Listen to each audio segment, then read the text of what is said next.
cautionary tale of inevitable defeat.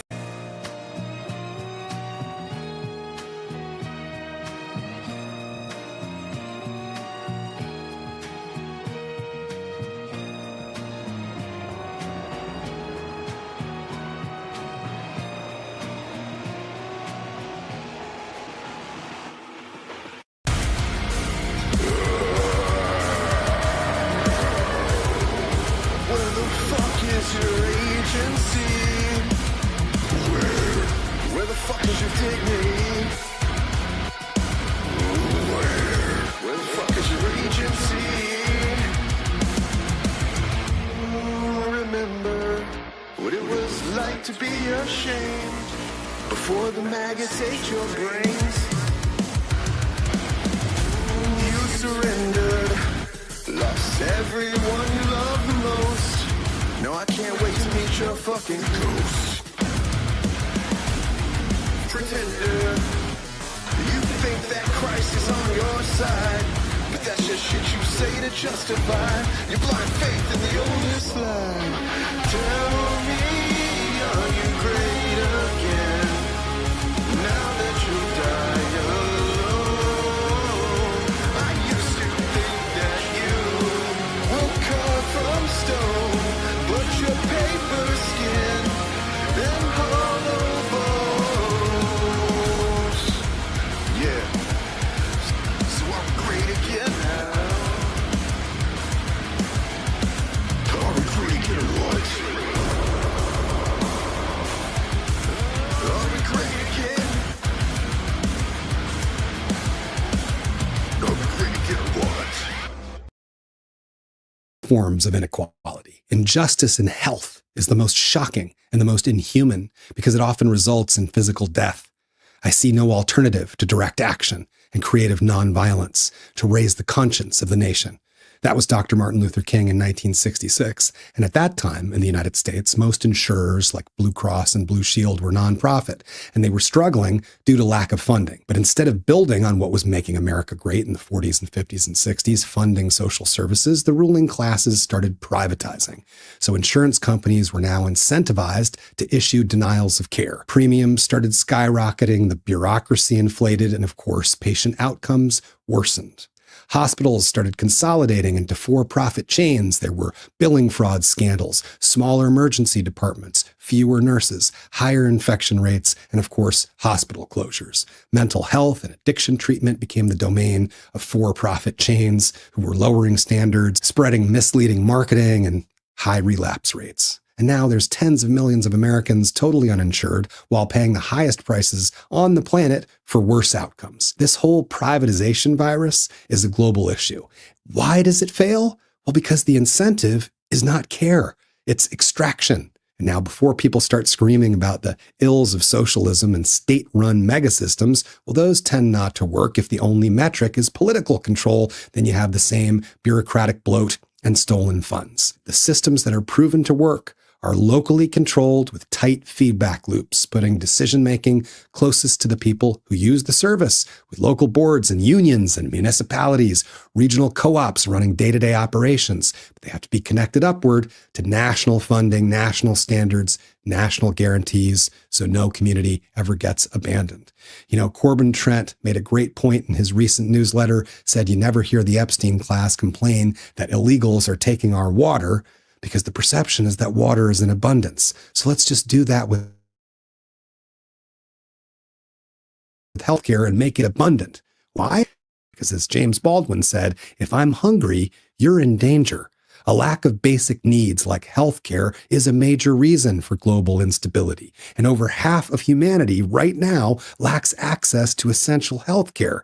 Nearly 100 million people are pushed into poverty by medical costs every year. And you know what the most ridiculous thing about all of this is? Universal health care for everybody on planet Earth would cost less than what we're about to spend on weapons in the next 56 days. I put an explainer on the website. You can read it in less than a minute. Link is in the comment. Trump blew Clinton. Do you think it happened?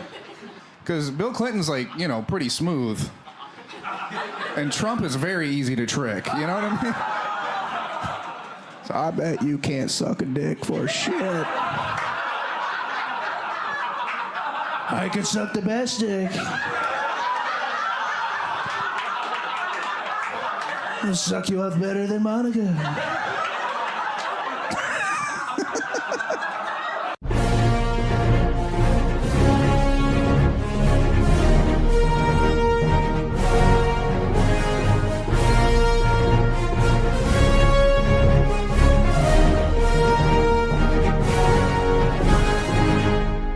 All right, you assholes.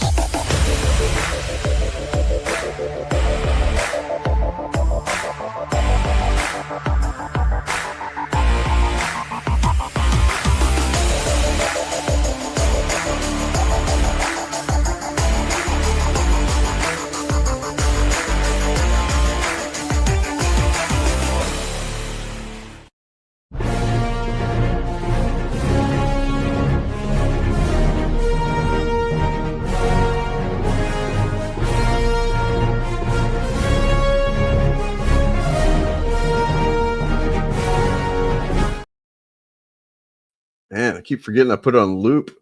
But you know who needs to be on loop? This guy. Hey, What's up? what up? Oh, this guy's here too. Cool. What's up? Hello. It's always a fucking surprise on the Shillcast, man. But I think we might have a maybe. Well, won't be surprised once I say it, I guess. But I think we're gonna have a pretty special guest today. First time guest. I'm thinking. So President of the United States of America. yes, we're gonna have. What we're gonna do is we're gonna have Obama. We're gonna have Trump, and we're gonna have them just hash stuff out. Nice conversation. You know, really get to the bottom of things. No, I think Audrey Noah is gonna be on with us. Hope so. If he gets home in time, he said. I know he indicated he wanted to try. So Mhm. you know, Stay tuned for that, folks. yup. If you don't like us, you'll probably like him. He's a lot more personable from what I can tell than me. So you know, he's operating on a level like he's addressing chuds that I didn't realize existed because they're kind of out of our typical wheelhouse. Did you see that video from yesterday? That he did? That was a crazy one. I had not heard of that guy. That one was like that. I mean, I'm familiar with. Huh?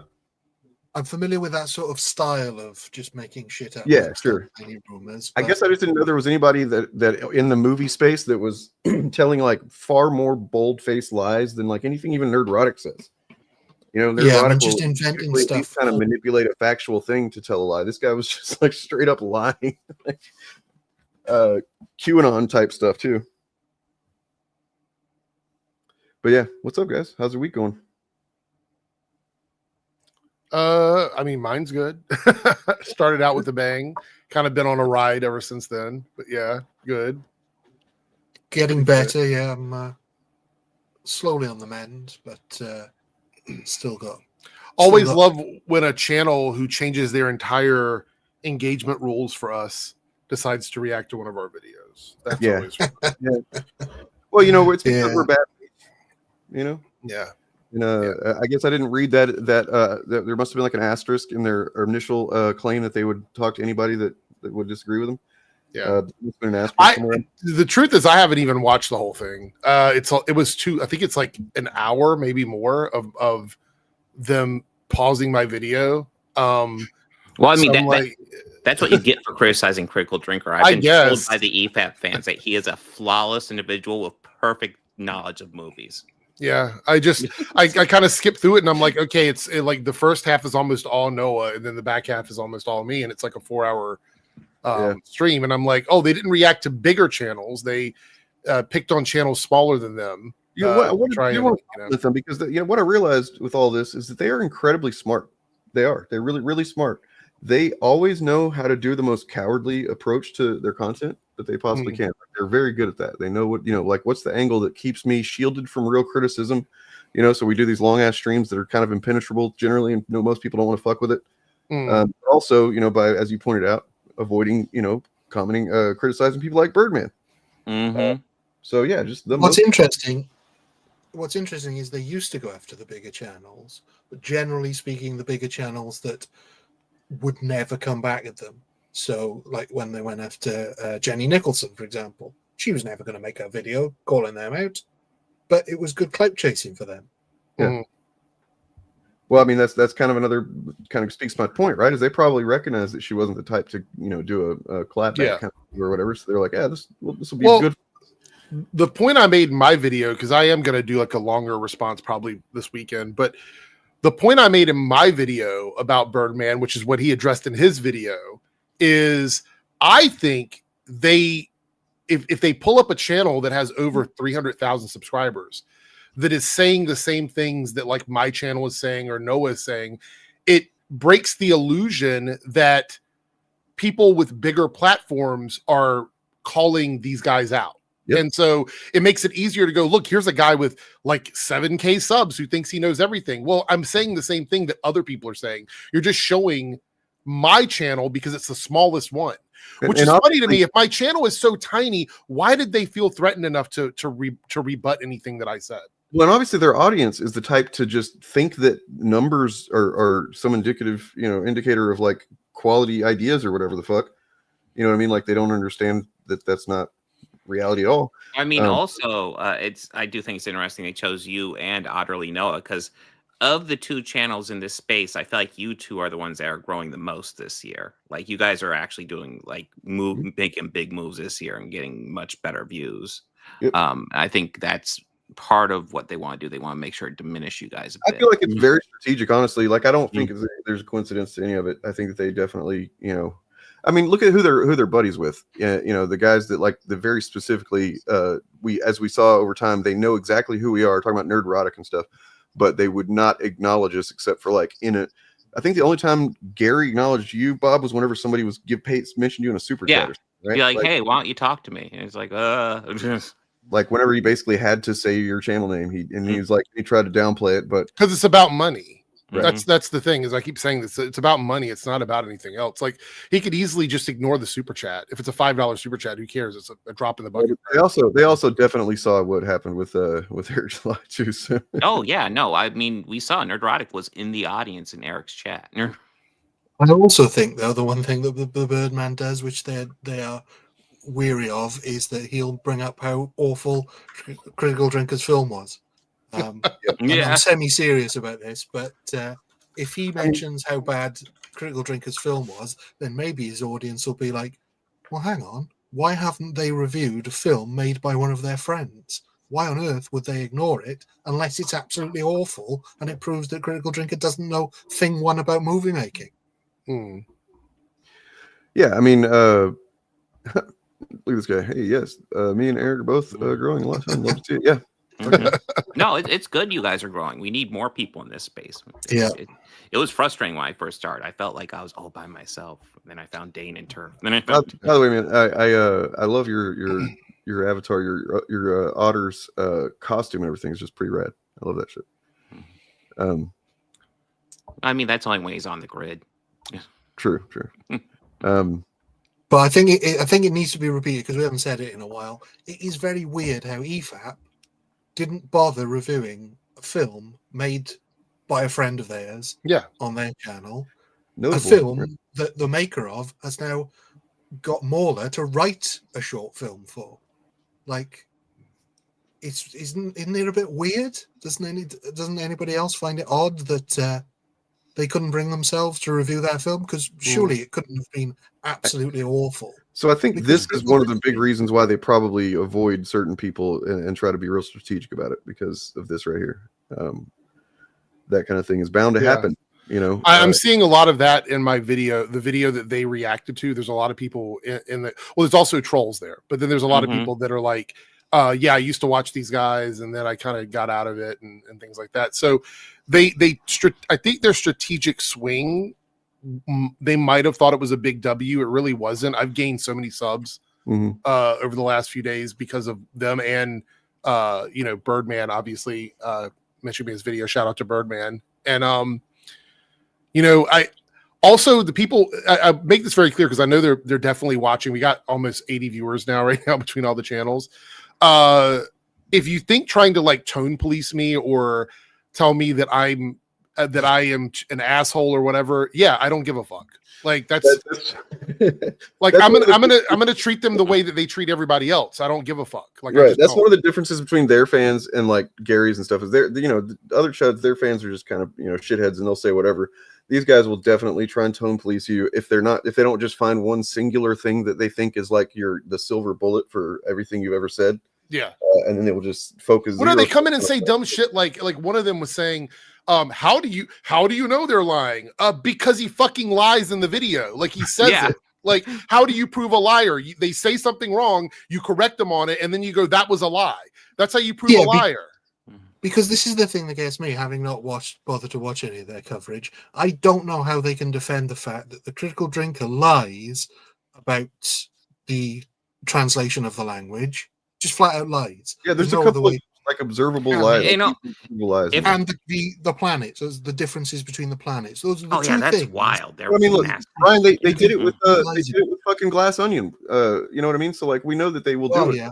I mean, that's another just obvious lie that Pillar of Garbage laid out. And it's just like, okay, yep, that is a lie. He lied. If it was just this one video and he somehow missed the planets, now it's his whole mistake. Like, okay, that's really bad paying attention to the movie, but whatever. But he has a history of doing this. Like he got like thunderbolts. He didn't know that wasn't Val that hit the kill switch. Right. I remember there's that. all types I of details he constantly too, gets wrong. And it's like, are you even engaging with this? And they're not material? small details. They're not small details. These are things that are very obvious in the movie. Sometimes they're big plot points, like the one Bob just mentioned. Well, they are small when you're watching it on a fucking rip on your fucking exactly. Watching a cam version, it's tough to pay attention to It's not about mind reading. Like I will not make a video calling someone a liar without some sort of proof of them lying. I wouldn't do that. If you go back and you look at my videos, anytime I make that accusation towards somebody, it is based on something they have either done or they did in the video that I was watching. That's how I do that. It's not hypocritical because when I made my video, and this is another thing is they're talking about like reviewing and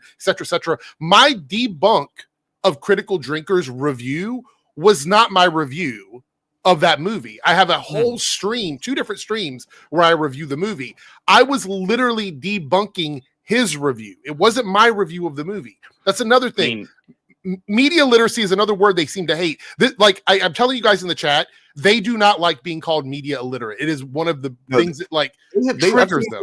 A lot of times they'll just outright dismiss the concept as being something that exists. And I want to say real quick, Stuart, we recognize, man, not 100% of their fans are going to be like that.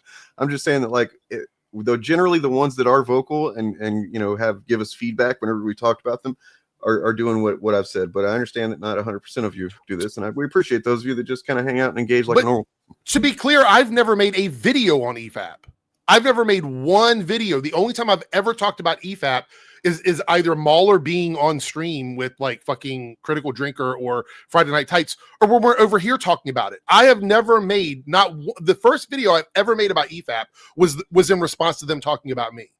So it's not even a personal thing. Right. No, Eric, be honest. Every single video you do is on EFAP or Critical Drinker. Just like every single video I do is on Eric July or EFAP. Well, just like how Birdman forget as well. The Birdman also. Yeah, the Birdman. Every video he makes is about EFAP. Everybody knows that. Yeah. But media all the time. What that shows, like what his video I think did a great job of responding to was just, and I was surprised honestly that he only focused on comments. He didn't even focus on what their content said. Oh, I've got something to say about that too for my video, but go ahead. But like just it shows how they will often just say whatever they can grab onto or think of to throw at you to shut down, try and deflect criticism of any kind. It's not, they don't engage generally in good faith, and they don't even engage with what you say most of the time. They're just trying to find some way that they invalidates you.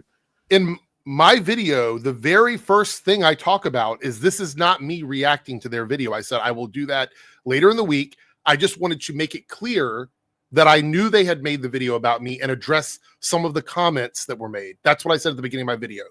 Several of the fucking comments from the guys over there running defense for these fucks was going, oh, you're such a chicken shit. You didn't even react to their video. Bro, did you watch my video? I literally said, this is not a reaction video. I said it in the first minute. No, they did not watch your video. So I'm like, what the fuck? It literally doesn't matter how you cover them at all. If you're not just 100% on board with them, basically, they're going to find the one thing, even if it's not honest, to come at you about, and yeah, it's fucking pathetic. It's kind of I don't know who they've been. So this is the thing: the guys in the comments that are over there on that video on my channel and everything. I don't know who the fuck you guys have been messing with like lately, but I'm not the same kind of person. I'm not the same kind of person. Whoever these fucking soft people are that you've been talking to that bend over backwards and let EFAP and all these people talk shit about them, I am not that person. I'm not a tolerant person. I don't tolerate intolerant fucks. So if you're coming to my comment section and that is your angle, shaming me or something, get fucked is not going to work. Like, that's not me. I just want you guys to know that right now. Yeah, like, that's not I the kind of person can pull up several clips that show you why I'm not going to hold myself to some standard that Rags or Mahler think is a fucking valid standard. Yeah, save the virtue signaling for somebody else. It doesn't work on me. Tone police doesn't work on me. I don't want to hear. I don't want to hear virtue signal how I'm somehow violating some norm from a fan of fucking Rags. That's what I'm saying. That's what I'm saying. Like, don't try and hold me to a standard that you don't hold for yourself. Get out of here with that shit. Doesn't work on me. If I'm going to hold somebody to a standard, it's going to be a standard that I would hold for myself. And I match fucking energy. I've said this before. If you're going to make a video about me or about a subject and you're a liar, you're a scumbag, you're a piece of shit, then that is how I'm going to approach it, because that's the playing field. You establish that. Don't get mad if you come to a fight with like a fucking magical weapon and I show up with the same magical weapon. That's not fair. That's hypocritical. Fuck you. And here's what I would say to anyone commenting as well from their fan base.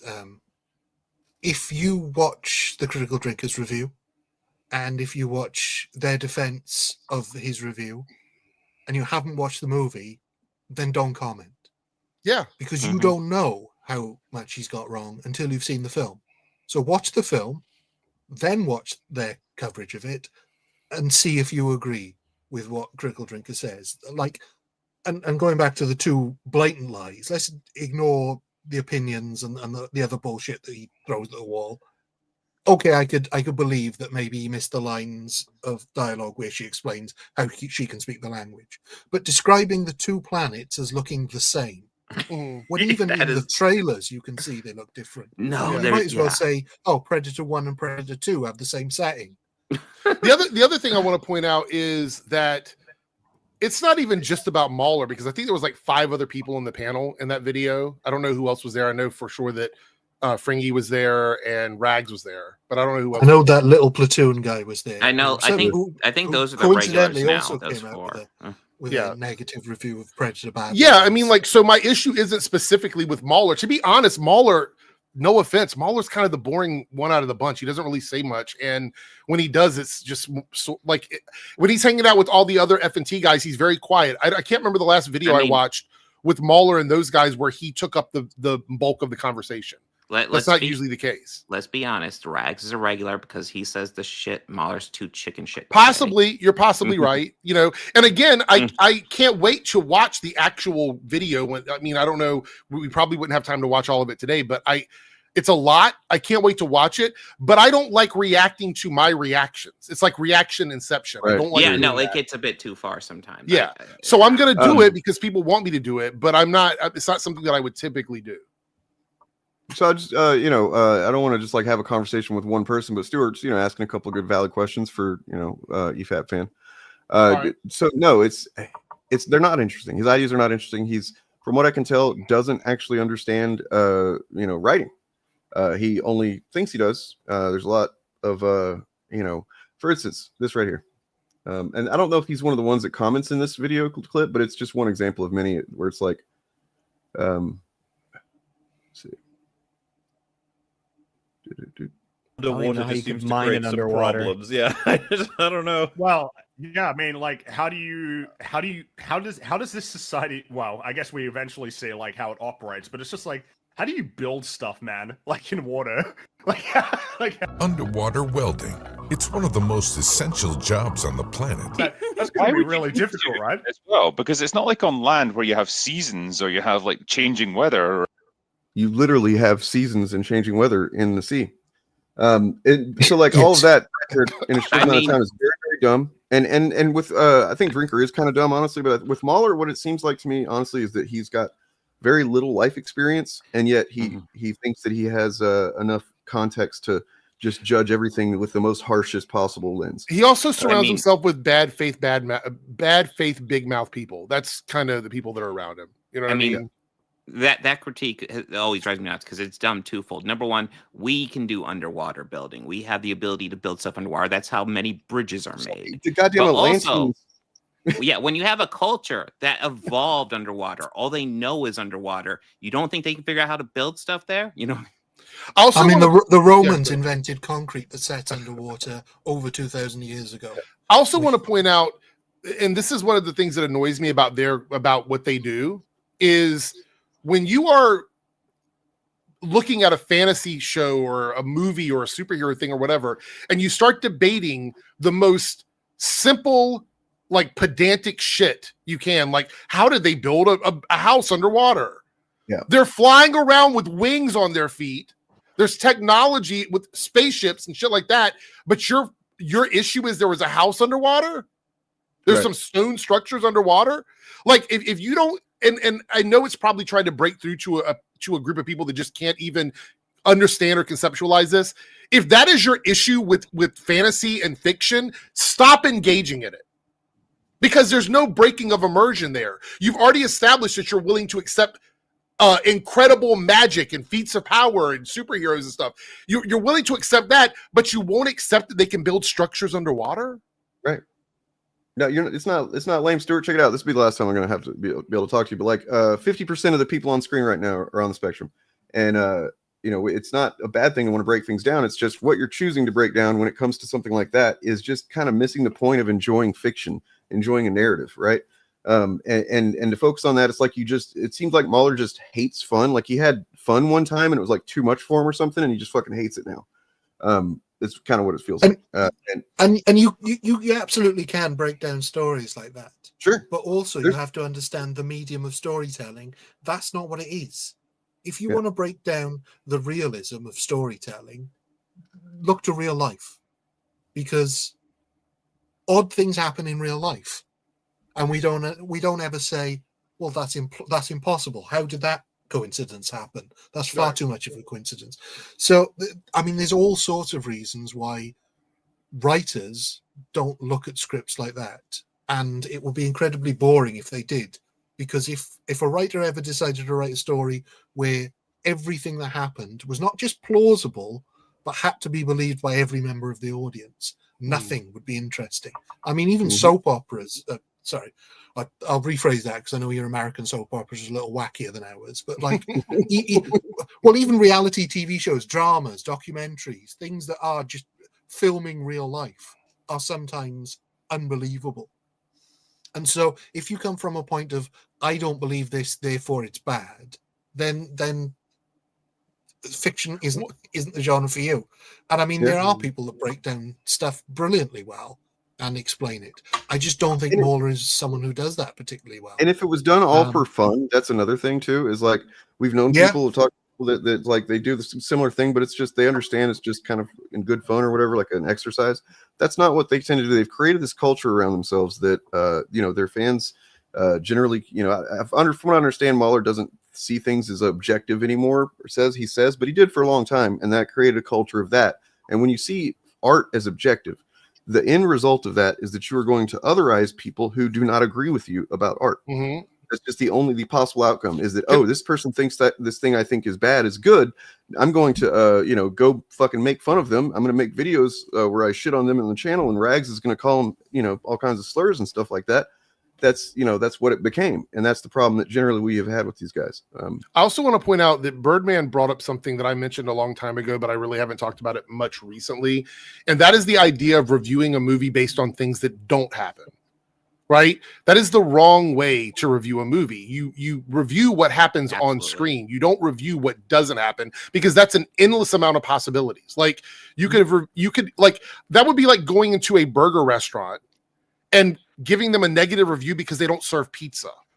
You know what I mean? It's like, why are they not serving pizza? Why are they not serving tacos? 1 out of 5 stars. You don't review stuff that way. You review it on what is on screen in front of you, not things that didn't happen or things that you wanted to happen or things that you expected to happen. You review something based on what it is, what it was designed to be. Just like with She-Hulk, it was a sitcom. Wanting it to be an action thriller, Falcon and Winter Soldier type show was not what it was going to be. So you review it based on its quality as a sitcom, because that is what the show is. This is what I mean by media literacy. I mean, accuracy and credibility are the two components of media literacy. And when you don't have either one of those things, you are media illiterate, either on purpose or by stupidity. I mean, you're talking about like something I learned very early in film school when I went to film school. You know, when you're reviewing a movie, because that's a lot of what it was at first, watching movies and breaking them down. When you review it, one of the most important things, don't rewrite it. Right. And it's something that all reviewers occasionally break. But in general, you do not rewrite the movie when you're reviewing it, because you're reviewing the movie that exists, not the movie you want to exist. And also I want to point out speculatory conversations about what you would like to see or where you would like them to go in the next film or TV show or whatever. All of that is valid. And even if you want to talk about the movie and what you would have liked to see in the movie, that's also valid. But when you're reviewing something and you're scoring it based on the quality, that is not the time for speculation. That is not the time for rewriting the movie. That's not the time for theorizing about it. Like, literally, you should do that separate from what your review is. If you want to do like a stream where you're talking about a movie and a TV show or the future of something, you can absolutely do that. But when you review something, you have to review it on what's presented in front of you. A really good example of this is the Captain America 4, Brave New World. Apparently, the third act was completely changed, and what they were going to have before was something with the Serpent Society and all these other things. I would have loved to have seen that movie, but that's not the movie we got. We got the movie we got. You have to review it based on what's on the screen in front of you. That is how you do like actual reviews. That's how you actually criticize something. So when you do something like that, it's a big issue, a big red flag when you're listening to people that are reviewing movies and everything they're talking about is stuff that they wanted to happen or didn't happen or should have happened or things that never even were advertised to be in the movie or TV show. It's a big red flag. 100% true. Yeah. I do want to give a shout out though. A couple super chats here. The Koopa Show, great name, there with a $1 super chat supporting the stream. Thank you so much. And someone else got a super chat. I don't know whose channel this is, but we can pop it up on screen. J Kung 56. Mahler makes 5-hour podcast slop. Enough said. I mean, that's the whole long man bad thing. They tried to reclaim the length of their breakdowns of movies and stuff like that. What's the iconic one that everybody talks about that was like 8 hours? I don't remember what that was. It was a really long breakdown. There was like the long one about Jenny Nicholson or whatever. Then there's Doctor Strange 2.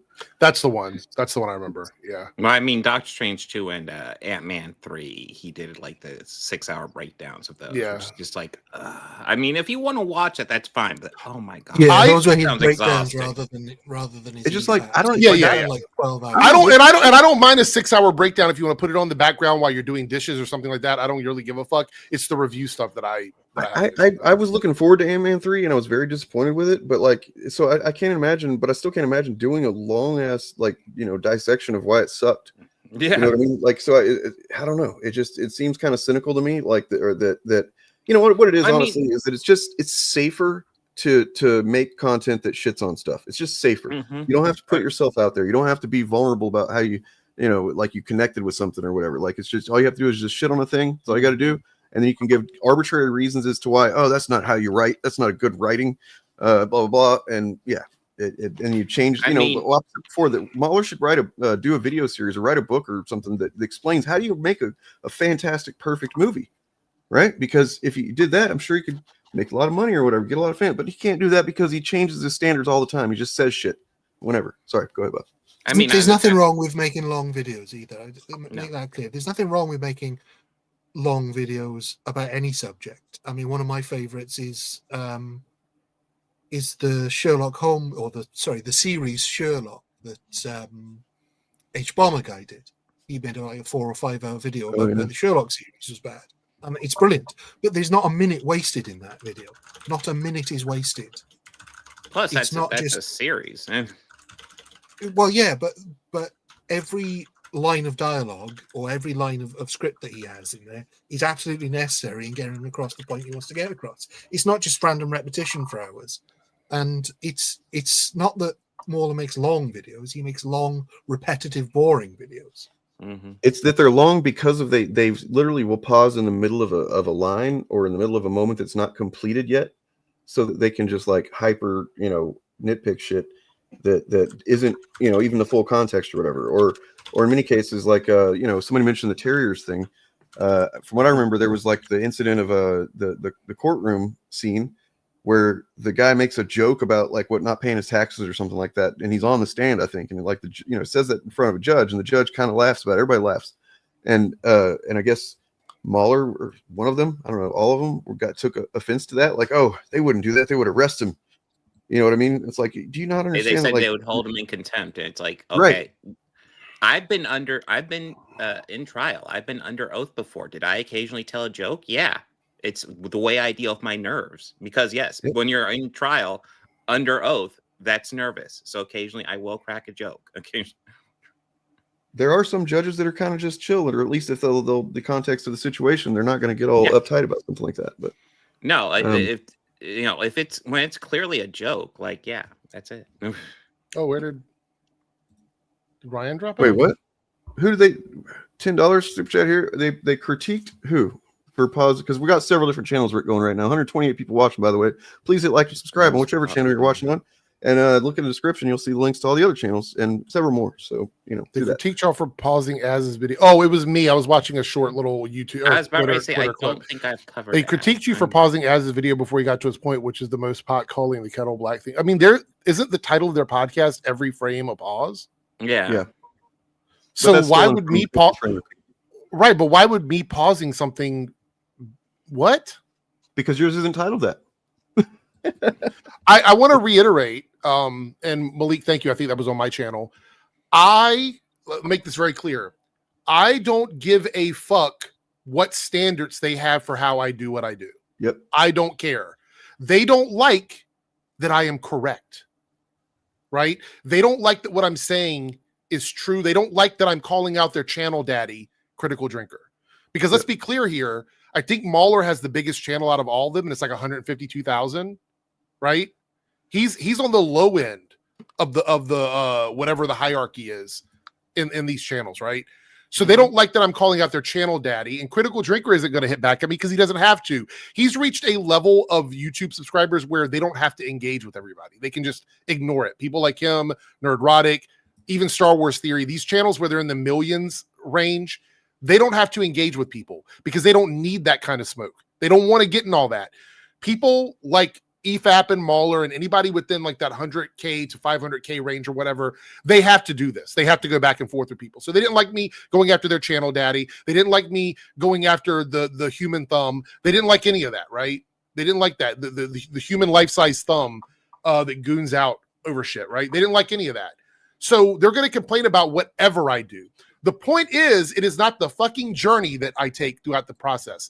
It is where I get to in the end. And the issue is, and it makes them very afraid, and I need you guys to understand this. I am a very, very fucking tiny channel in the ecosystem. The fact that they thought my video was important enough to spend 2 hours on tells me everything I need to know. What I'm saying is resonating. What I'm saying is picking up traction. The pipeline is breaking down. I made a video the other day showing the extreme drop-off on subscribers for Critical Drinker and Nerdrotic. If you didn't see the video, we're talking massive drop-offs in subscribers for those guys. Going in 2022 to 2025, going from a 50% subscriber boost from 1 year to the next to 8%. From 2024 to 2025, he saw 8% growth compared to previous years. That's bad. They don't like this. They don't like when this kind of stuff is called out. So I give no fucks about if they care where I pause my fucking video. Eat dick, and not in the good way. Eat it in the worst way possible. You don't deserve good dick. Bad dick. Eat bad dick. There we go. Hey, what's Mauler doing here? Here's another one from Zeke. The Freak Mashing Up Geek $2.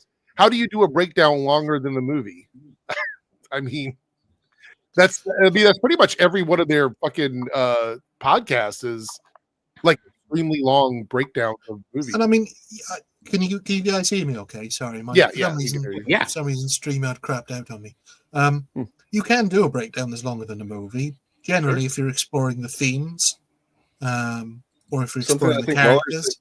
He doesn't believe in or doesn't think matter or something like that. Yeah, doesn't believe in themes. Films don't have themes apparently, which is they also hate the hero's journey. They complain about the hero's journey, which is a common foundation for almost all movies. Disney loves it. Fucking any sort of fantasy thing is typically the hero's journey. They complain about the hero's journey like it's a bad thing, but only when it applies to women. So if the woman is the hero and she goes on the hero's journey, that's bad. But if it's a guy, white guy, straight guy, typically they don't have a problem with it. So I know it was a few moments ago where we brought this up, but I finally found the clip. It's 2.5 years old, so it took me a moment, but here's the clip in case anybody's watching is like, I don't believe they actually said that. Like our private detectives? Well, on our tax returns, it says we sell seashells by the seashore, but we moonlight a bit. Mr. Lindis So he's just admitted under oath that he lies on his tax forms. Well, no, he says we sell how much did Mr. seashells by the seashore. He's joking. Tape on it? Well, I mean, all he's saying is, so it says on our taxes that we sell seashells by the seashore. Yes, it is illegal. It is That's illegal a lie. to lie on your tax. And all the people in that room know they're lying. But that's not what they're actually putting on their tax forms, though. No. So you lied under oath, then? Oh my God! Is that actually going to fall under oath? Is that actually going to fall as a lie under oath, where you just simply make a joke like that? Remember, even Gustafson was like, "Oh, for fuck's sake." God, yeah, no, he obviously doesn't put that on his fucking taxes, for fuck's sake. Like, I'm autistic, and I'm still like, man, that is fucking autistic as fuck right there. At the beginning of my video, I said, I'm bored, and apparently EFAP is attacking my channel. Obviously, a joke. Obviously, me being sarcastic. People in the comments from those guys go, they're not attacking your channel, they're just reviewing your content. I'm like, did you not get the fucking, it's a fucking joke. Immediately after that, I say, I don't care if they watch my content. That's what I said. Immediately after that. I don't know if they even can process humor or comedy. Okay, you don't see a problem with, you mean that scene and like what was wrong with them being that way about it? The problem is that they're not, this is exactly what I was saying, that they're not applying like real world context, like lived experience to a situation. They're looking at it as just like black and white, and then holding it to the harshest standard, and therefore it's not good. And from what I understand, I think they kind of dismissed the show generally because of that and other incidents in the show. But like, that's just the kind of thing that sometimes happens in life. It's idiosyncrasies and absurd moments that sometimes just actually happen, but you have to live life and experience them.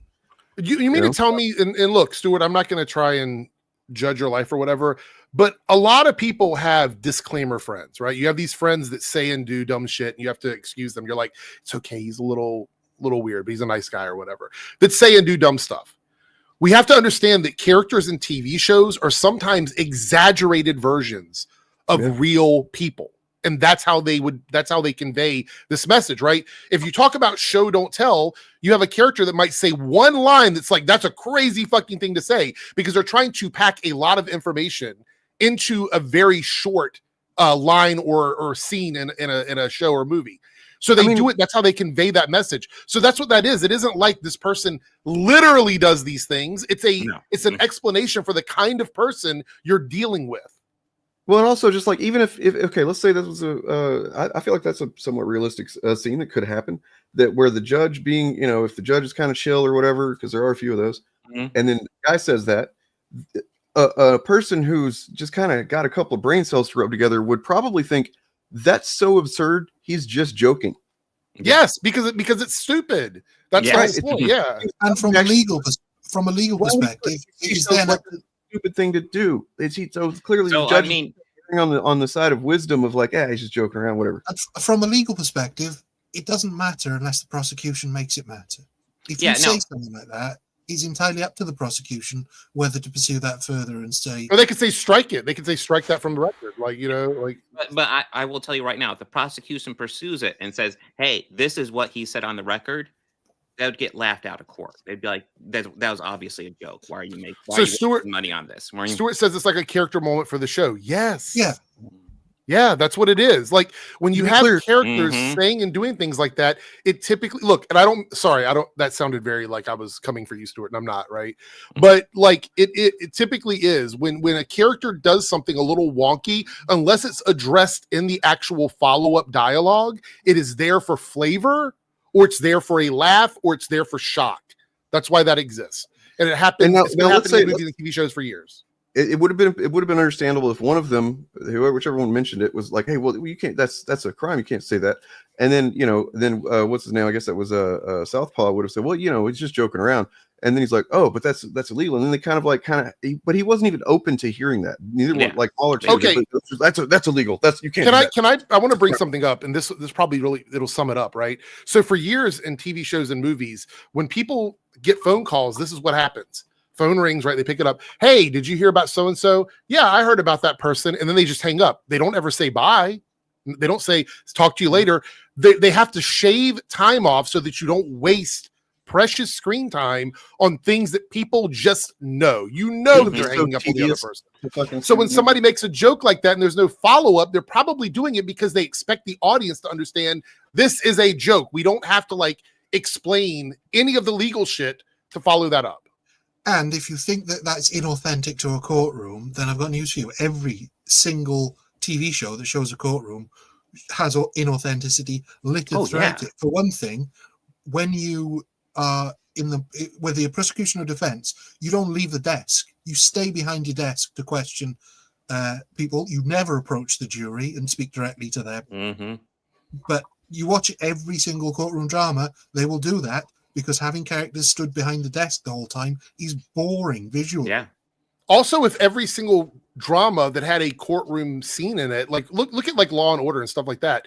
If everyone went exactly the way it's supposed to go in a court case, you might as well watch court TV at that point. There's no characterization, there's no storyline, there's nothing. It's just scenes of them talking to judges. Like this is what I'm saying. It's disingenuous. It's either being media illiterate or it's being disingenuous. It's one or the other. It can't be anything else. It doesn't make any other sense.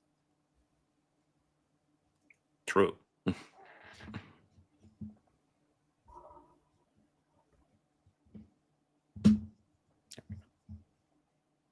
Let's see. So yeah, wait. So Stuart here says, "Okay, I think I get what you guys are saying there." Look, I don't want to come across a little aggressive with everybody. It's just been like a wild week for me in my comment section. I've been dealing with a lot of drama. I think you're probably dealing with what I was dealing with a couple years ago when they covered me, and it was ridiculous. It was. Yeah. So look, I gave a shout out to Birdman as well. That was really nice of him to do that, to even include me in the video, but also to be very respectful with it. He's like, I don't necessarily agree with all of it, but he's my boy or whatever. So yeah, I appreciate the shout out. What's up, Big Fieldy? And I think something that Birdman made a point of in his actual video about Critical Drinker, which was essential, is that certain things in films don't matter. Like when Drinker made the point of, isn't it convenient that they happen to meet up? Well, yeah, but that is a plot contrivance there, so you don't spend 3 or 4 hours of the film, or even you can make a whole 3-week film of the Youcher just wandering around until he bumps into her. But who's going to watch that? Yeah. You cut those things for a reason. You don't have them because you don't need them to tell the story you want to tell. Yet it is convenient, but sometimes convenient things happen. You might bump into somebody you've been meaning to call. That's convenient, isn't it? If you bump into a friend, I was going to call you when I got home. Now I don't need to.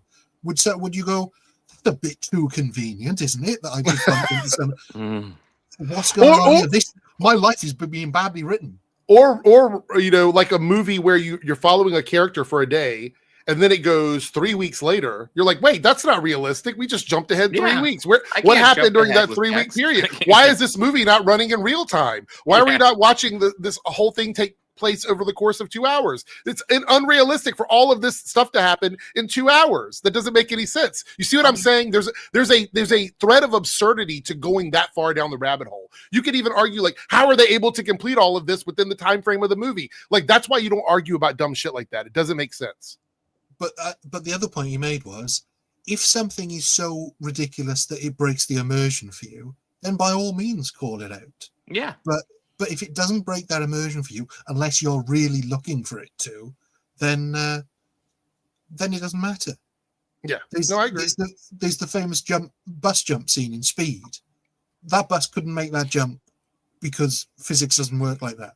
Yeah. And in fact, if you watch it in slow motion, you can see there were ramps at the one end. No, that movie is completely realistic. It's based on a true story. It absolutely happened. But also in Predator Badlands, it's like we're he's arguing about the time frame it takes to get from one point to the other, but none of the stuff dealing with them entering the atmosphere in a small little glass bubble, that doesn't bother him at all. But the time frame that you go from one place to the other, that's the thing that bothers him, that breaks it for him. Just crazy, man. It's fucking crazy. We did have another super chat here from I hope I'm getting your name right, Zeke. Once when I was on jury duty, the judge started by saying, everything you see in court shows doesn't happen here. Yeah. Yep. No, when I went to court for my divorce, like, attorneys are asking me questions. They're sitting behind the desk with their notes. There's no like walking in front doing like dramatic show or anything like that, because it's not a TV show. It's not real life. Surprise. Surprise. Courtroom dramas are not reflective of what actually happens in a courtroom. That's why it's fiction. And like every single other job that might be portrayed in fiction at some point, it's generally quite boring. Mm-hmm. The days to days of it is quite boring. Thank you. So, yeah, that's why we have TV drama. That's why we have films, because they cut out all the boring bits. I mean, I don't know if you guys remember 24, but I found it completely immersion breaking that we never saw him take a dump. Listen, Jack Bauer doesn't dump, okay? Yeah. What he has is he has a colostomy bag. That's how come he doesn't have to worry about it. Talk about immersion breaking right there. I also want to point out a slightly, maybe I'm going down the rabbit hole a little bit, but times must be hard for these guys when I am the channel that you have to make a EFAP on. Like, what? Like, it's not like my channel is doing like gangbuster, like I'm not getting 50, 100,000 views a video. So, matter of fact, the video that they responded to on my channel had less than 5K views. So I'm like, what? Is it hard times? Panhandling not working out for some of these guys? I just don't get it. There's a reason why I typically don't go after channels smaller than me, because it doesn't really help anybody. It does, like, if I'm trying to like dismantle all these things, going after a smaller channel doesn't really do that. You're going to go after the bigger channel, the ones that have the bigger following, the ones that have the bigger reach. Going after a smaller channel doesn't really accomplish that. It comes across like you're just punching down on somebody. Now, I'm not worried. Like, I don't give a fuck about being punched down on. I'm glad they came after my channel, because it lit a fire under my ass. I have to tell you, this EFAP is validation for someone like me who's been working really hard for the last couple of years on my channel. So, yeah, I think that you hit something there with saying, like, is it, hard times or whatever? Yeah, I think it is. Because one of the brilliant things I think Birdman did with his video is that he spent a good chunk of it, like, actually pointing out how he's not or never was as successful as those commenters were claiming that he was, right?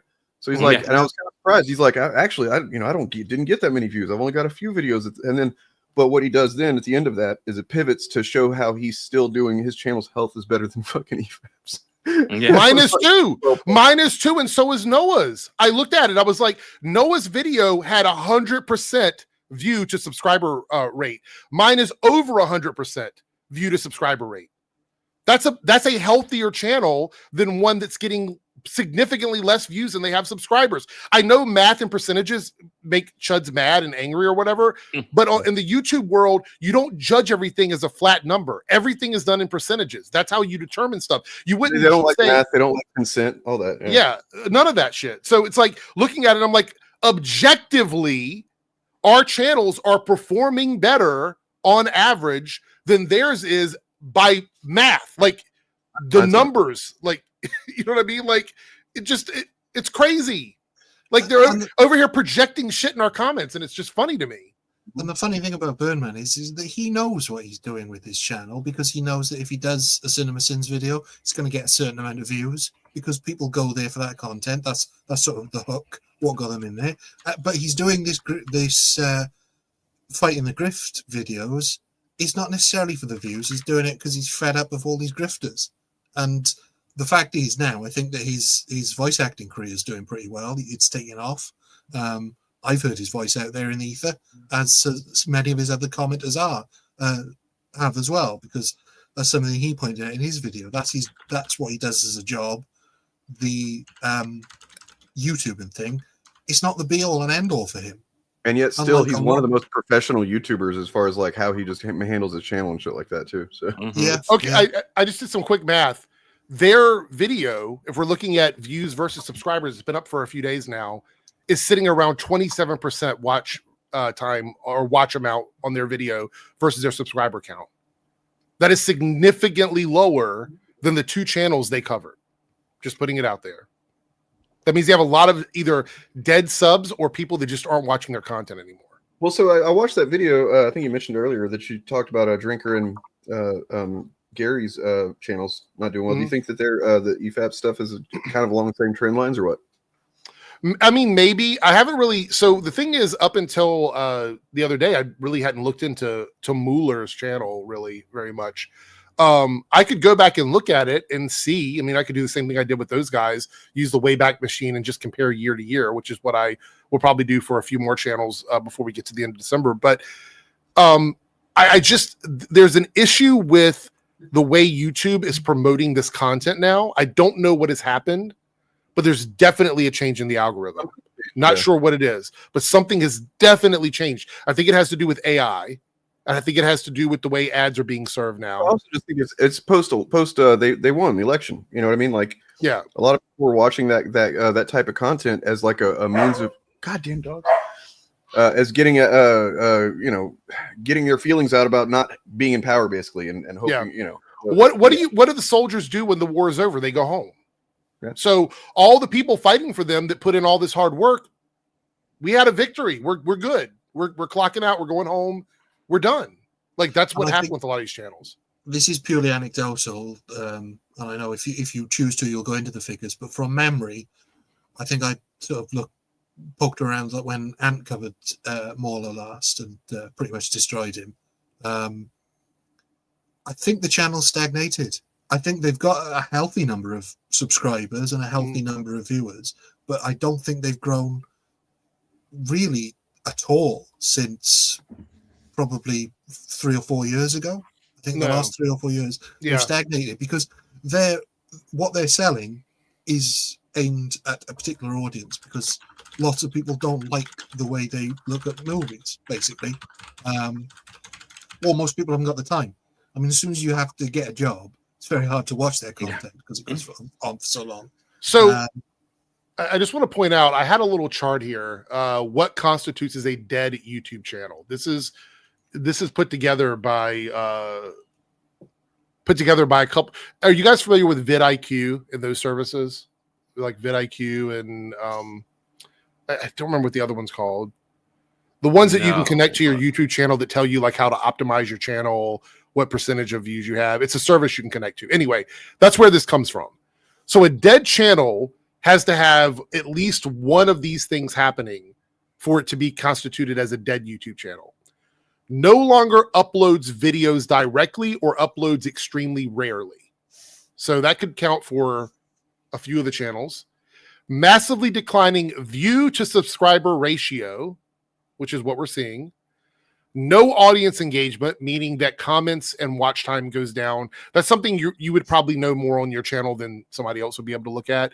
Algorithm has stopped surfacing your content or suggesting your content. Content direction changes, and then your old audience abandons it, and you are unable to pick up new subscribers. And it says if you're still doing any of these things, but your channel is not growing, you've either stagnated your channel, as you were saying, Ryan. Your channel has plateaued. You are in a dead algorithm.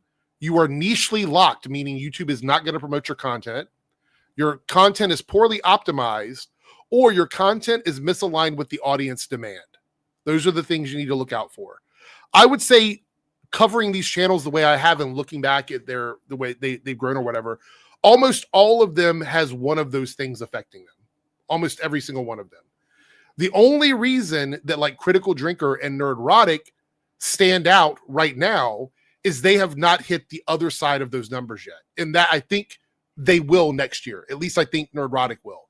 He's sitting between 8 and 9% growth from 2024 to 2025. That was a drop from like 30 the previous year and 50 the year before that. So if numbers continue to go the way they're going, by next year, he will be underwater on subscriber growth.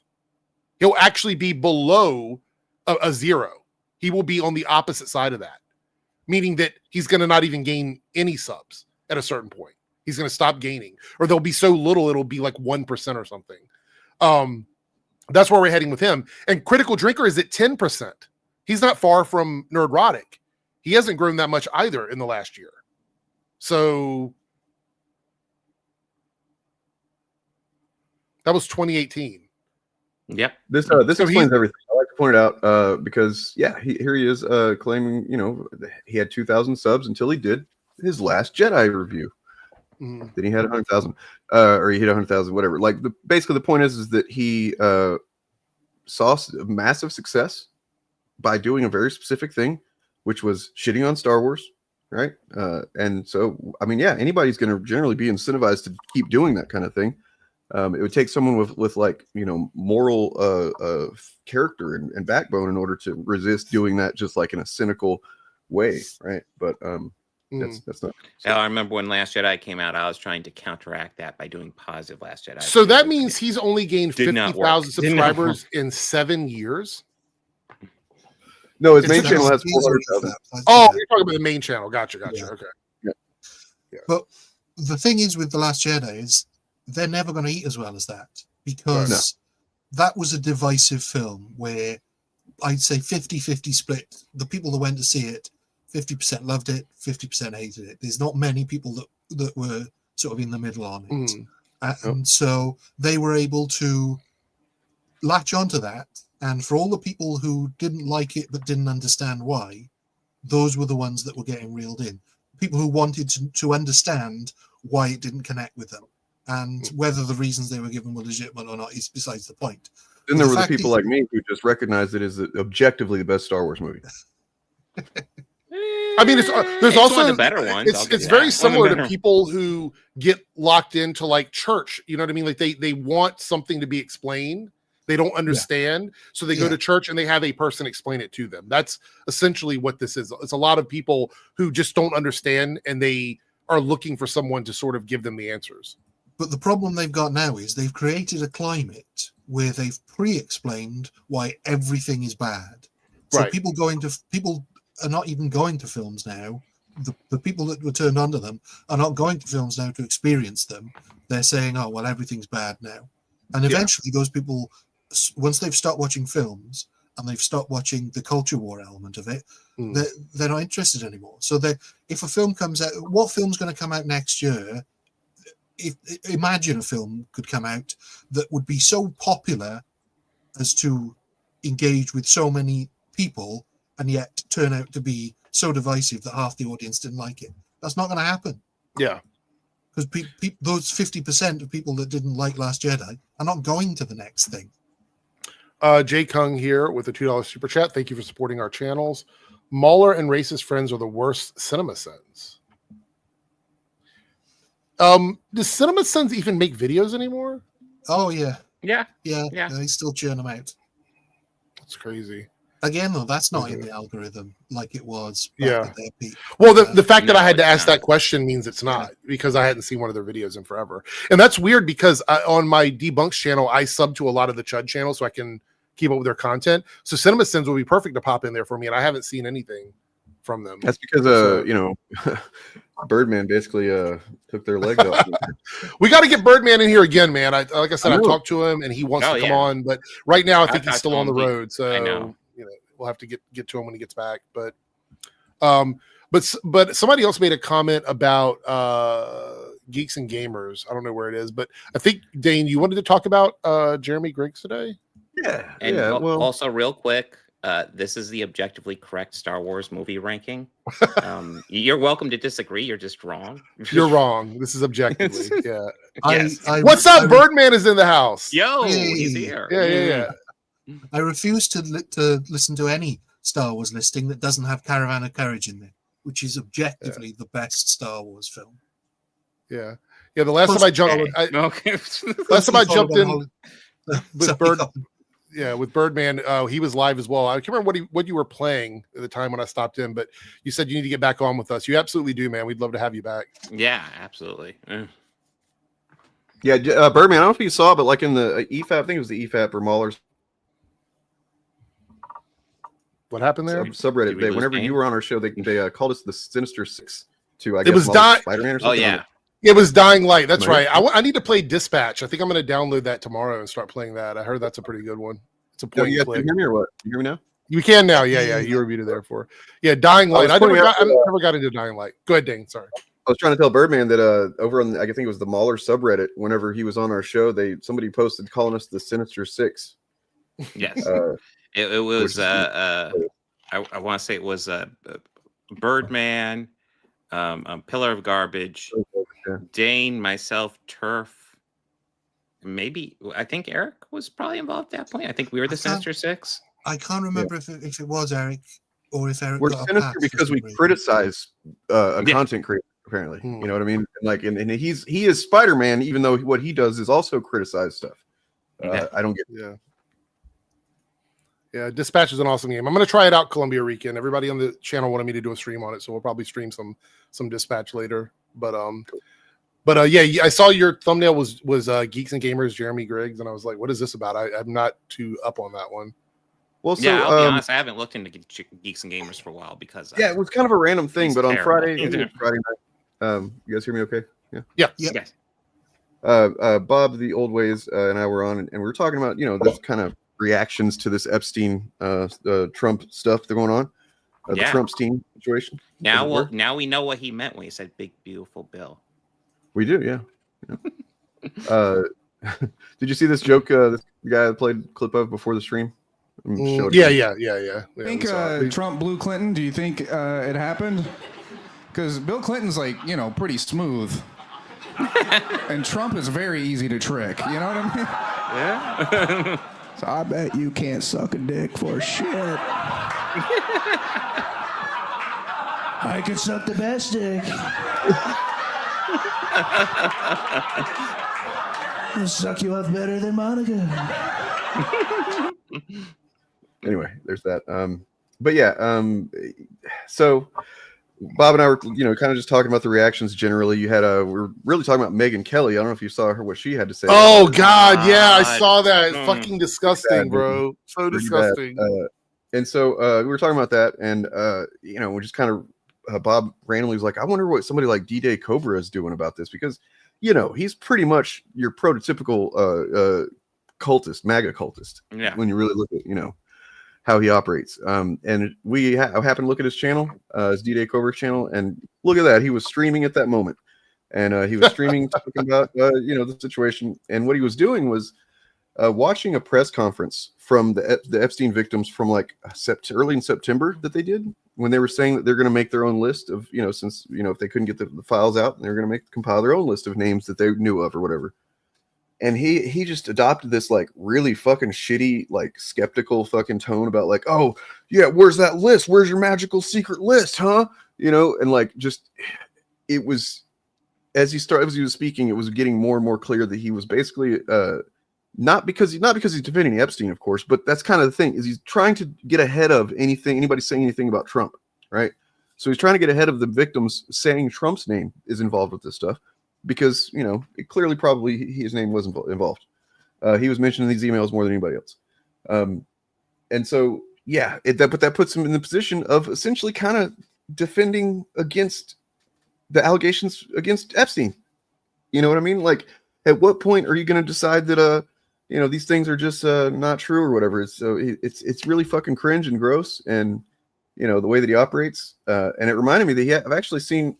I remember he was defending Andrew Tate after Tate had been accused and arrested for, I think, basically grape. Not to mention all the sex trafficking that he did. And then he also, whenever E. Jean Carroll's case, the civil suit against Trump, the verdict, came out, and he had supposed to pay a bunch of money to her. Trump immediately went on TV and was like talking a bunch of shit on her. And I saw a clip, I think I have it somewhere, where Jeremy's just laughing his ass off at everything Trump is saying about her, as if he's like a stand-up comic or something. It's just, it becomes really clear that this guy is I don't think he likes women very much, to be honest. So, yeah. Anyway, I just wanted to talk about in general how like these guys are going to wrap themselves up. Well, it's going to be interesting to see who goes how far to deflect and defend this shit, right? We also seen people jumping off the ship. I mean, Melanie Mack has disappeared. Side Scrollers podcast did a week of IRL streams trying to make $30,000. I don't know if they made it or not, but it's pretty. It is looking very bleak in the griftosphere. Devil didn't get his book funded. I think we talked about that a little bit. That's true. Yep. Pretty fun. Yeah, I mean, and apparently CG is falling apart. Like Comicsgate is apparently falling apart. I can't even keep up with all of it. It's so much stuff going on. Typically, I'm very in tune with what's going on, but it's so much infighting. I don't even know who's fighting with who anymore. I don't feel like Comicsgate has been anything that's worth paying attention to since the split with the Rippaverse, basically. And Rippaverse also for fun, because it's been funny to see them going at each other. But like other than that, it's not something to like be too concerned about. Like the fighting between CG and Rippaverse has kind of created its own little drama bubble, like outside of everything else that's going on. Just remember when you guys didn't like SJWs? Yeah. Just to please that one guy that comes in here every week saying we talk about our July all the time. We might as well give him a brief mention. Apparently sales are not going so well over there, which is a surprise to no one who understands the industry. Yeah. Right. So that's something. Jeremy has a daughter. Yep. And to think that this is the world he's fighting for her to live in it makes me fucking loathe that piece of shit, because I have daughters too. So like, I try to generally think, what kind of world do I want my kid to live in? Right. Yeah. Seems like a simple thing that a parent should want. But anyway. We did get another super chat here, $5 from Columbia Rican. Throatus, LOL. Throatus, instead of POTUS.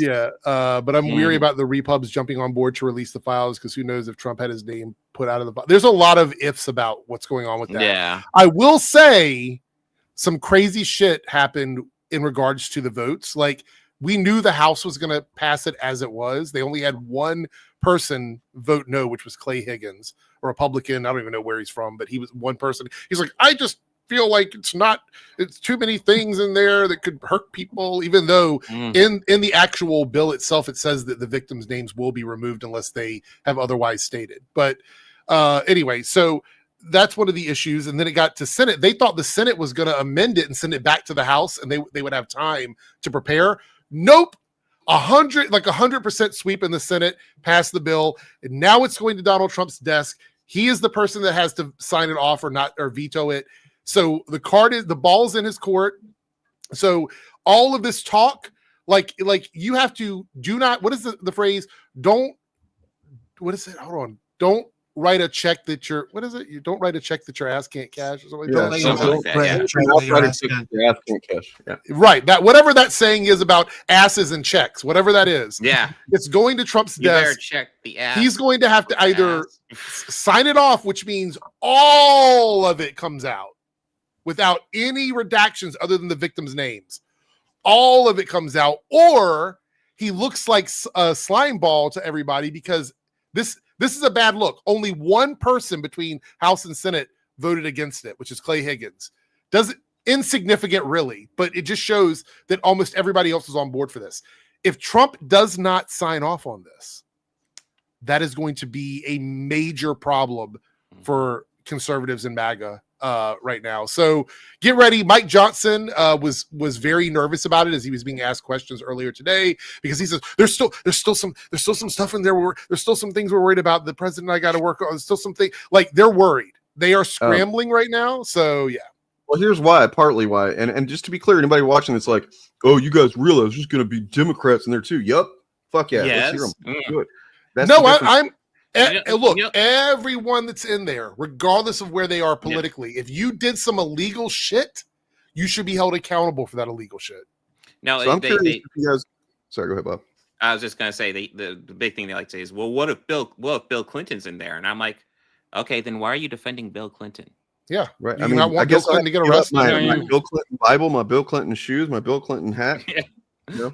Bill Clinton flag on my yard. There is no politician that I would defend if they're in the Epstein files and they did something illegal. There's no politician I would defend. Absolutely.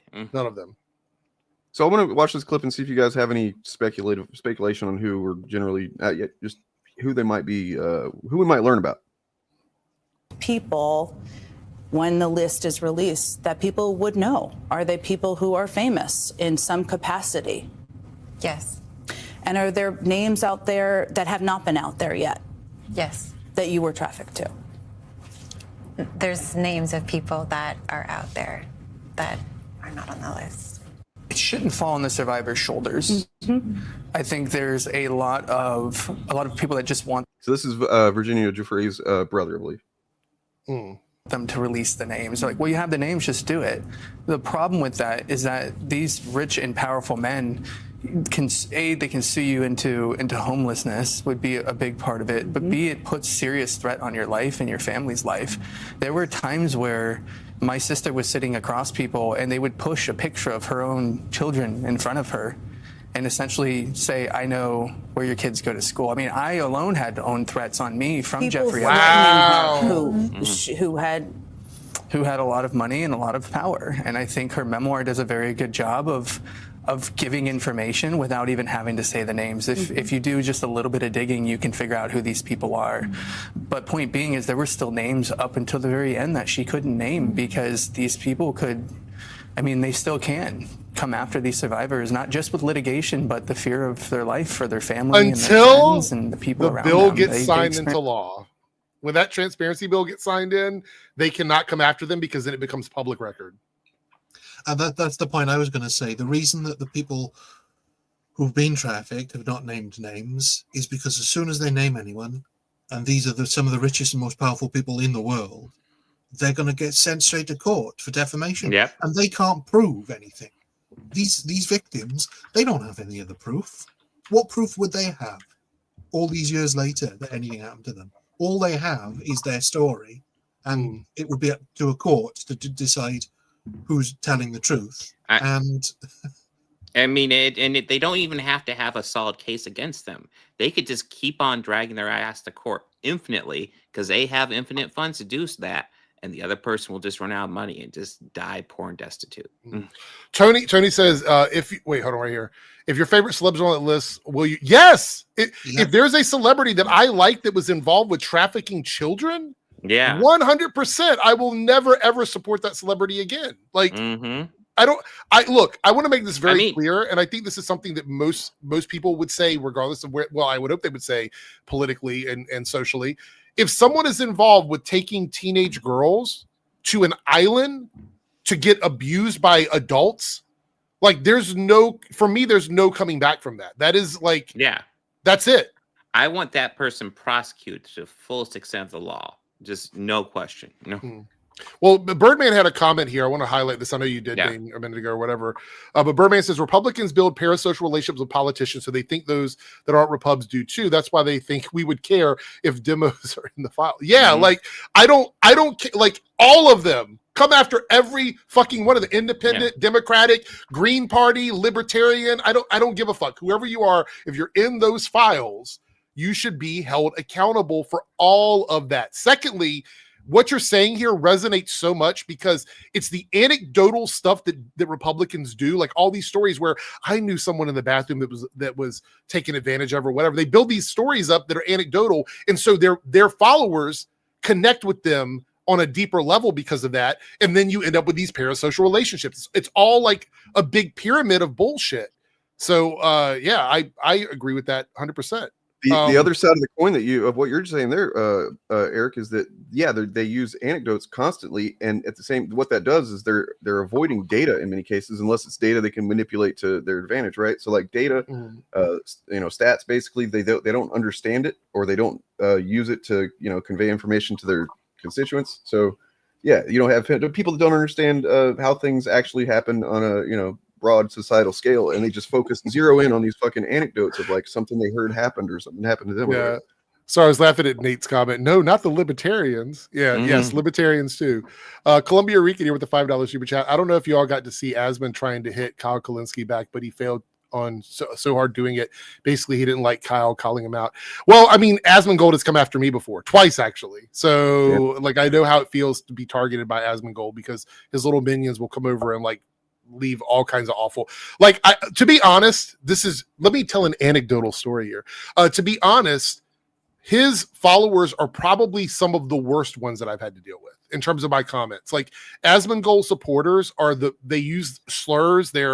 It's awful. They're one of the worst groups. Like, they're probably a lot about followers. I was about to say, I haven't dealt with Asmongold, but like Ryan Cannell and Quartering's followers, oh my god, they're some of the stupidest bigots you've ever encountered. Oh my. Yeah. Enjoy the negative grift, guys. I'm out. You see Bob of the Old Ways here goes, members of Congress can read the names in a congressional record without legal repercussions. That threat is being held over these jail systems. Well, apparently, according to I think it was Marjorie Taylor Greene, Ro Khanna, and Massey, the three of them have been meeting with the victims, and they've said they're going to do it. They said that once this is made public, they're going to read all of this. What's notable, honestly, is, and I'm not saying we should trust Marjorie Taylor Greene or anything like that. But what I'm saying is her demeanor, the way she's operating with this, is very different from anything she's done prior to this. She seems to be taking it very seriously, as does Massey. I saw a clip of him talking about it on the news, talking about Trump. And it's like, man, it's kind of crazy to actually see Republicans going against Trump right now. Yeah. I don't trust Marjorie Taylor Greene, but there is a strategical advantage in policy if you have Republicans that are not seeing eye to eye, because the power they have is very similar. Look, I always go back to the Chuds. The power they have is very similar to the Chuds and the grifters here on YouTube. When everybody falls in line, it becomes a very clear message, and you can grift off of that for ages because everyone's saying the same thing. They're doing the same thing. It's a very solid message. When you have people that are dissenting within those ranks, it creates a crack, and that crack can become a wedge, and it can be bigger than that. You just have to learn how to take advantage of that. And I think if Democrats really want to lock in these midterms, they need to start taking advantage of these cracks. People like Massey, people like Marjorie Taylor Greene, who are not aligned with the party, if they want to get any sort of like traction. I already think the midterms are going to be a bloodbath, essentially, legally in Minecraft. It's going to be a bloodbath or whatever. The only thing is that how much is that actually going to be registered in the official record, because they've been doing a lot of shit to Did you hear about Texas, Dane? Did you hear about Texas? What about it? A Trump-appointed judge in Texas just struck down the redistricting maps. They cannot redistrict in Texas. Meanwhile, didn't California approve theirs? California did it legally through a vote. They said Texas was doing it illegally and California did not, because it was done through a vote. Not only that, but there's a chance that because they overestimated the amount of support in Texas based on the last election results, even if they do redistrict, it might actually make them weaker. Yep. Because they did not account for some of the people they're going to be flipping because of all this Epstein stuff. So we've got a couple of guests joining us. I see. Yeah. And then Otterly Noah. Hey. Hello. How you guys doing? Noah's in the house. And what's up, Jerry? Good to see you. It's a great lineup today. Yeah, there we go. How are you? Very good lineup. How you guys doing? Pretty good, Yeah. Awesome. Glad to hear. We see both you and Eric have been through a mini war this week. Yeah, verily, I guess. No, not really, honestly, I'd say, given knowing EFAP, but yeah, I guess something like that anyway. And I know you've had your toes dipped into the grifter space enough to know the sorts of pushback you'll get from fans of the people you cover. So I'm sure this is nothing new for you. No, it's not. I love that you put out a video completely unrelated.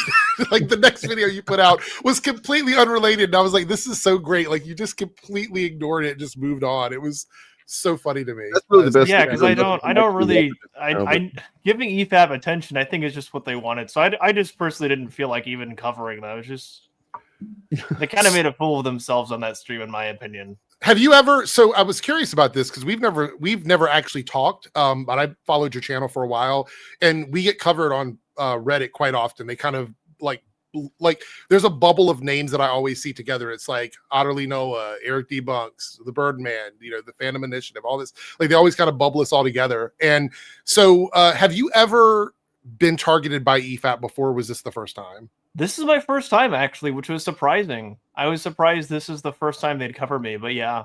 Yeah, because I was wondering, I kept thinking, like, I've been covered by other channels. I've never mentioned EFAP before as a title in any of my videos.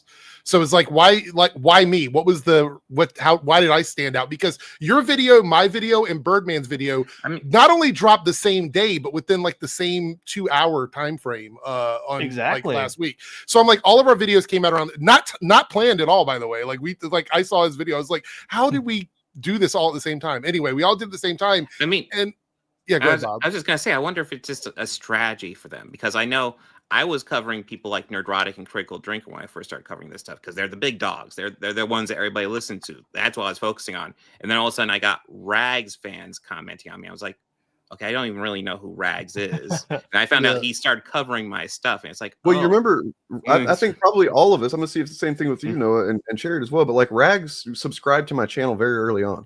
He's a subscriber to my channel too. And really? So you can tell that he is subscribed to you. And I think that's all on purpose, I believe. Interesting. I'll have to check to see if Rags is subscribed to me or not, because I didn't realize that. Would it be even funnier, because he said he wanted to body me on that stream, so that'll be even funnier if he subscribed me while saying that. He doesn't like your avatar. He's like, he doesn't like the cool otter and the suit. No, he doesn't like that there's a cooler furry than them that it's the jealousy. I see what it is. Apparently, yeah. So it makes total sense now. But this is nothing new for EFAP in terms of covering Drinker or covering for Drinker. I mean, they do really love to go to bat for that guy, whereas they don't do it for anyone else. And nobody else in that sphere gets the amount of ball licking that Drinker does from them. That is... oh, God. That is funny to me because, like, I've covered Drinker before, so I was very surprised to see that this was the first time they chose to cover me. It was such a weird thing. But I've never used, like, his... Like, I've used his image on thumbnails plenty, so I was like, I was kind of surprised this is the first time they actually covered me. And it's a weird one as well, because this one he's so blatantly incorrect in as well. This is one of his laziest reviews, and one of his worst in terms of accuracy. I mean, it's his biggest uphill battle defending this one. I think it's pretty bad. I mean, the fact that he didn't even go to the cinema to see the film. I mean, I almost punched my TV. What, bro? What? Yeah. No. He almost went back home and hit his TV. Oh yeah. Almost drove home and punched my TV and went back. It's kind of weird. What is their motive for doing that? Do you think is it like, do they see Drinker as kind of I don't know, their daddy or I don't know, like it's weird that they feel so compelled to do that. Does Drinker ask them to so he doesn't have to, I don't know. I don't know. Curious. It's weird because he is the biggest one, so it does kind of feel like a lot of like the smaller grifter channels, even ones like Nerdrotic, just kind of circle around him because it's Drinker, Nerdrotic, and then most of the other channels just kind of like circulate around them, like Geeks and Gamers. Even Melanie Mac for a while was trying to do that, which didn't work out, obviously. Well, I mean, I don't know how long you've paid attention to him, but like 5 years or so ago, this is a much larger network of content creators, the Fandom Menace or whatever. And it's really dwindled quite a bit. Yeah, because people are seeing through their grift now. It's not as easy for them. Yeah. True. I mean, because we out here doing what we do. I think that's important. Exactly. Yeah, like I just covered Sloan the other day, which was one I was surprised a lot of people hadn't covered before. Because the weird thing about Sloan is that technically he's a left-leaning grifter. He does have like left-leaning beliefs, he said before, but he spouts off a lot of right-wing conspiracy theories about people like Steven Spielberg and Tom Hanks. It's so weird. It sounds a bit like Shuan Head, to be honest. Kind of. It's such a strange thing with him, because I was the reason I found out about him is because I found his Steven Spielberg video, and I watched it and I was like, what is this guy talking about? This is just completely insane. Because Eric, do you want to respond to I'm going to get the super chat in a second, but this is an interesting thing to say. I got to go watch that Sloan video. By the way, I've had that queued up for a minute. Yeah. Surprisingly, he's interesting. That heel versus babyface and Ryan Cannell kind of have a carved out little space for themselves. But Geeks and Gamers literally stopped uploading to. They're not. I would say the Geeks and Gamers is not of a channel that has failed. He used to be one of the pillars of these things. This whole thing, and now they keep creating new channels. There's like Geeks and Gamers 5 now. It's like, how many channels do they have? I mean, when I first started, I felt kind of like Jeremy Griggs was almost kind of like the ringleader, but as I was covering it, it really seemed to transition more towards Nerdrotic. Also, I think that thank you very much for saying that, Stuart. I appreciate it, because Sloan is one of the worst ones I think I've had to cover. Great video. He wasn't even, that person wasn't even on my radar. I was like, no, who he's is this not person? on my radar. Because I hadn't heard about him until I got that video recommended to me, like I mentioned in the video. And I like I said, I downloaded it because I'm not giving that stuff my view, but like after seeing it, I kind of caught on to what this guy, is all about. He's all about like spouting a lot of very like QAnon kind of conspiracy theories about different people, like Tom Hanks, Steven Spielberg. He's done other ones too. That I'll probably do a follow-up video at some point, because there's so much to say about that guy. So just to make sure I have the right guy, is this the guy of 1.1 million? Yeah, subs? he's huge. Jesus he's actually Christ. a big channel, but he's Holy shit. spreading. Yeah, but he's straight like up lies. his platform to The spread guys that some we tend really. to cover, they mix in some bullshit with some facts. You know what I mean? Like Nerdrotic will kind of operate from a fact, but he'll just spin it with bullshit. And this is just like straight up, lies that seem to be pulled out either out of his ass or Sloan's ass, or out of like some random thread somewhere. QAnon posts or something like that. It's like, I mean, almost everything you covered in your video is actionable. If the celebrities he talks about wanted to, they could sear him into oblivion and win, as far as I can tell, because you can't go around making those statements about people as if they're fact, especially when you're inserting the names of those people into stories that don't contain their names.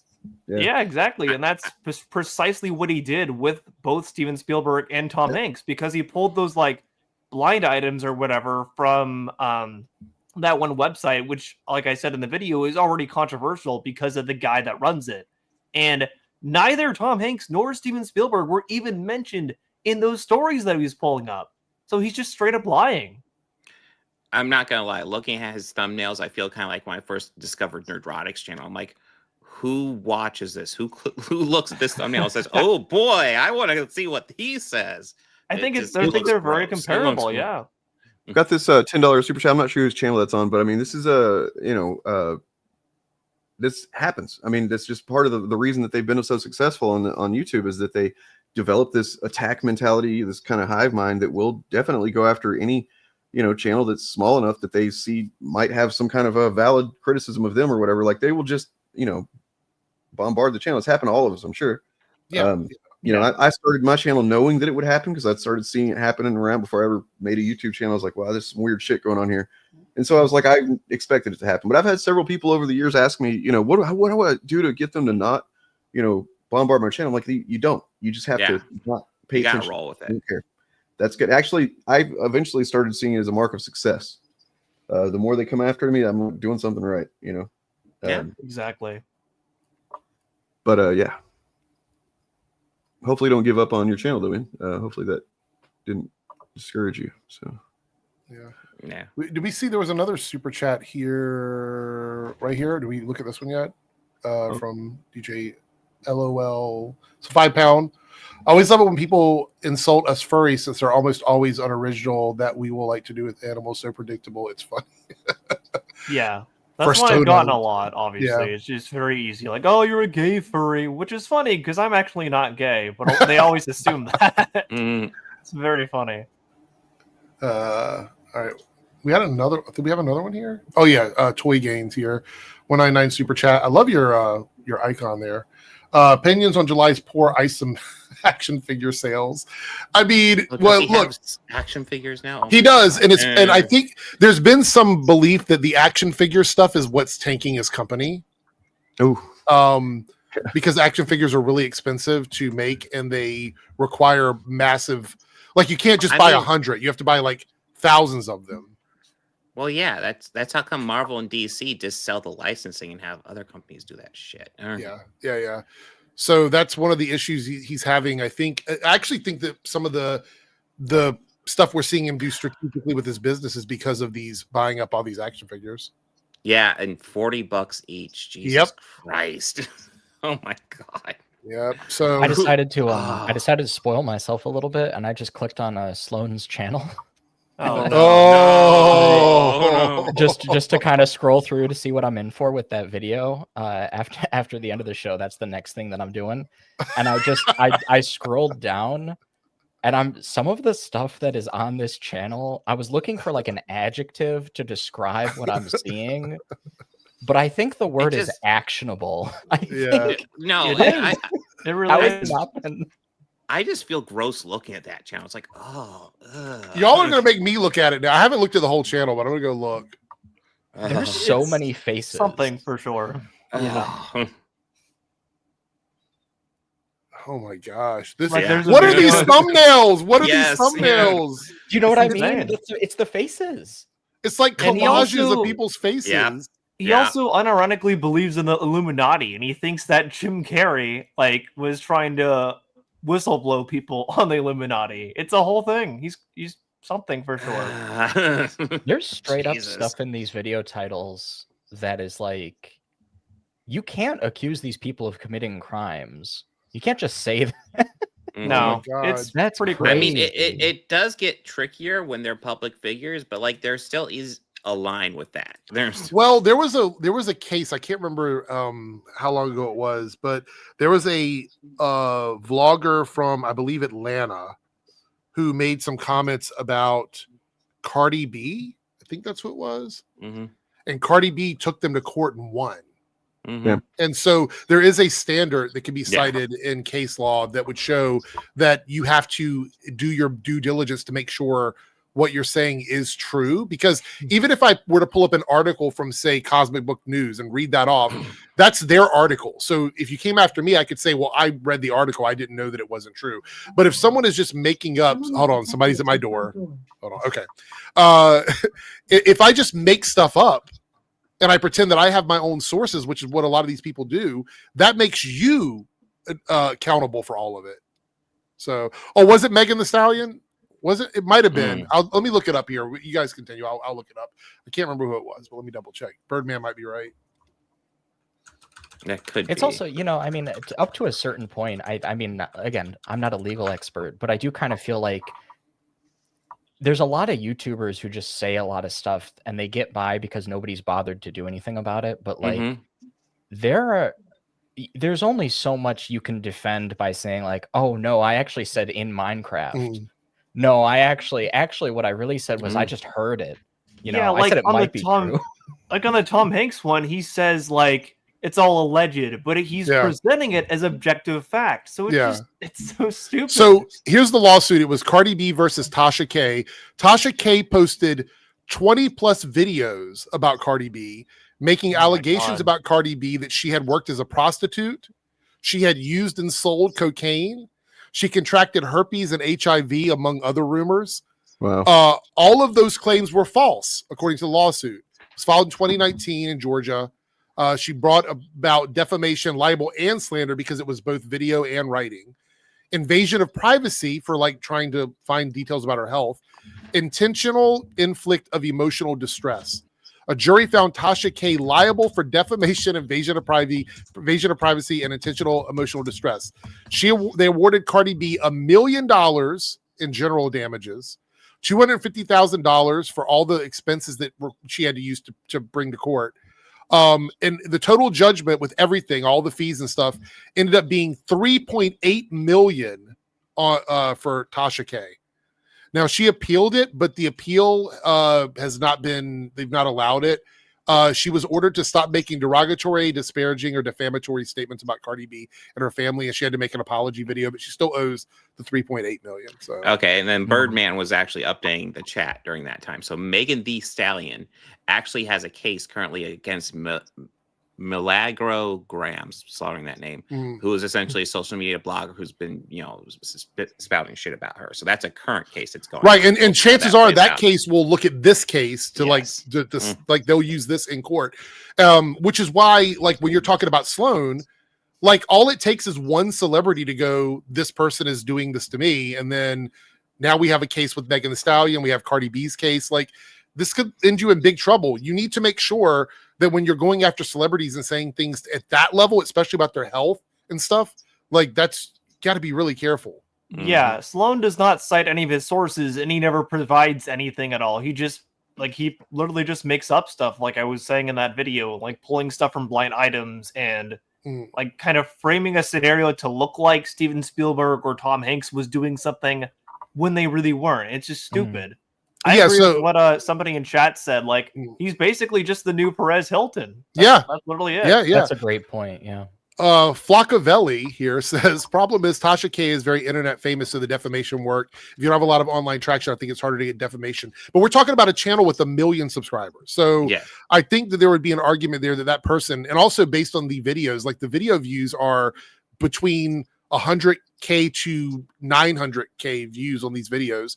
I think you could make a strong case that this person does have pretty big social media outreach. Like, yeah, and it's probably something that like we might not be the best people to read into it in that regard, because like, stuff like this gets algorithm hold, right? So his videos are going to get recommended to other people who watch like drama and celebrity stuff. And unless that's what we're all into, and I just missed something. Imagine if Brie Larson wanted to go after these guys, Chariot. Like imagine all the channels. That would be if Brie Larson went after Jeremy Griggs. That would be up there with the Smash JT Alyssa Mercante lawsuit. By the way, isn't that coming up soon? Isn't that lawsuit coming up soon? When is that happening? They had they had a hearing actually. It was somewhat recently. Because he like moved to dismiss or something like that. Yeah, they said no. Yeah, of course. Let me double check. I mean, she could probably assemble a RICO case against them all. Yeah, the thing is, like once you're in the position of somebody like Brie Larson, probably the reason celebrities don't do stuff like that more, unless they like have like somebody like some sort of agent or like agency that does it for them. It's just because like you probably see it so much. Okay, yeah. So on the 4th of this year, of this month, November 4th, they issued a memorandum in order denying the motion to dismiss, and now they're in the pre-trial phase where they're going through discovery, and they have not set an official trial date yet, but it is going to go to court. This, I will say this, when we get to that, when that happens, we need to be covering that, because that's a really big deal in this space for defamation and libel, which is or libel and slander, which is defamation, for us to keep an eye on, because this might set the stage for like private individuals, like not necessarily celebrities who are getting attacked on social media, and where that's going to go. It might change YouTube's policies as well. So Alyssa Mercante also has, I think, a pretty good case because of like she's lost like real opportunities. Yes. And one thing I think she said actually very directly, that like the only reason she decided to do it was because he made that claim about her like being a cam girl or whatever it was. Oh yeah, he made a specific claim that I'm not going to repeat here, because A, I don't want to get it wrong, and B, it was lascivious. But he made a specific claim about what she used to do for money, and I won't say anything beyond that. But like he crossed a very specific line, and it was like provably false. So I think that's probably what put her in a good position to do something like that. And by the way, shout out Alyssa Mercante, because genuinely one of the people that, like, as far as games journalism goes, there's a very small like circle of people. I don't know if they know each other, but I just mean like a very small domain of individuals in like games journalism right now who are really sticking up for what's right as far as I can tell. Because there's a lot of crazy stuff happening right now with like the whole itch.io situation. I know we talked about this. It was maybe the week before last. There's so much like crazy stuff happening in gaming. And I feel like the lesson a lot of people learned from Gamergate was just like, well, you know, it'll pass us by, kind of. If we don't like do anything about it, we won't attract any like Kiwi Farms attention. Yeah. So, but you know, if you're the press, that's kind of a problematic attitude. I mean, I mean, is this kind of all extending from what popped off with like Sweet Baby Inc. whenever we covered? Oh yeah, I think it has a lot to do with that. That's the whole Conte wrote that article. So yeah, the whole DEIA thing and like making sure that, like, the thing is, there's a lot of misconceptions about that stuff, and that's what these guys have grifted on, is the fact that they don't understand that the people that are brought in, these consulting firms, are there to make things feel more authentic. And we had this argument when you talked to, I think it was Frog Tony was on that one stream where we talked about this, is they don't fundamentally understand what that kind of consulting is, or they're purposely misleading people into thinking it's like rewriting a game. And that's not the case. Like they might come in and help with dialogue so that it sounds more authentic. Or say, for example, you're a game maker and you're making a game that has a gay character in it, but you have no point of reference to write that gay character. So you write the character out the way you think a gay character would respond. And you're like, I don't want to make a mistake here because we want to make sure that we're not putting something out that's going to be offensive. So we bring in a firm. That firm looks at the script, at that character and the dialogue, and they might say, oh, this line doesn't sound like something that a gay person would actually say. Well, never mind the fact that like something else. And I think that we, you know, with Frog Tony that on that stream, I think we effectively, you know, showed that he was full of shit, because, you know, with his claims, and I think those were generally the claims that people were, you know, kind of saying that like somehow this 16 employee company, Sweet Baby Inc. is like got the largest entertainment industry in history on its fucking knees, you know, making them do what they want to do or whatever. And then I was like, you know, well, why would they do that? How do they have some kind of leverage over the video game industry? And he's like, well, you know, because they'll call them racist on Twitter. And it's like, really? Like, yeah, like even on my the anti-woke game criticism video I did, an actual video game developer commented under that and said, yeah, Sweet Baby Inc. doesn't do that, which I talked about in that video anyway, because like you said, they're a 16-person team. They don't actually change any dialogue for the games. Right. Like they'll go in, like, you know, offer consultation on stuff, but they don't touch the dialogue. That's still the studio that does that. Well, how would that even work? Because like eventually they'd turn their work in, and then the people who paid for it would be like, oh, this isn't what we want. We're not putting it in. Well, not only that, but just think about this. How are they going to change dialogue in a game but not get writing credits? Like, that doesn't make any sense. Like, you're going to go in and say it's my game and I'm the one that wrote it, and I hire Sweet Baby Inc. to come in and they go in and rewrite the whole thing, and then I'm like, oh, it's my story. I wrote it. Like, that's fraud on so many levels. It doesn't even make sense. Well, even a step further back from that, as advisors, if you hire a team to be advisors and they say, we want to do all this ludicrous stuff that we know you're going to hate, but we want you to do it, and then the companies are going to say, well, we're not going to hire you again because you've not given us what we wanted. We wanted advice, and you're dictating. They're an advisory company. So the companies that hire them can either take their suggestions, reject their suggestions, or be so annoyed by the suggestions that they don't hire the company anymore. And the company goes out of business. That's what happens. Now, I'm pretty sure what Sweet Baby Inc. does is they come to the video game company and says, listen, you guys are going to do what we say, otherwise we're firing all of you. They kick everybody's ass, and they're walk just in and say, yeah, they're just this is a pretty nice game developers. It would be a shame if anything happened to it. Yes. This is just to kind of clarify or correct the record here. They don't know. They know that we know what they're saying. They know that most people know what they're actually saying. But they do it this way because it for one, it gets around YouTube's policies most of the time, because there's just enough, you know, a reasonable doubt, big air quote energy there, that they can't, you know, reasonably, and then but also the secondary effect, and they love this part, is that it does piss us off because they know that we can tell what they're saying. You know, that's just I'd also like really quick before we move on from the Sweet Baby Inc. thing, I'd like to hit the plug real quick because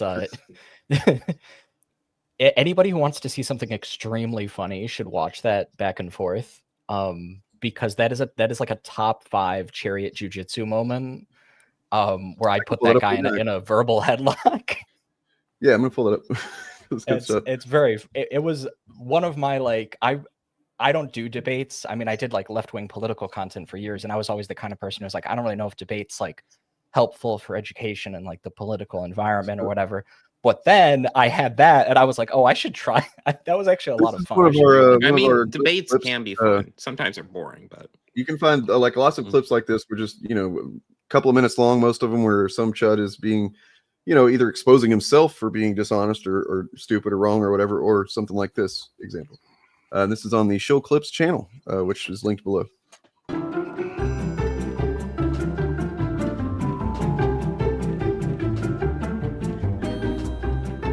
If I hire Eric to paint my house, right? Hey, Eric, I need you to paint my house blue. I want you to paint it blue.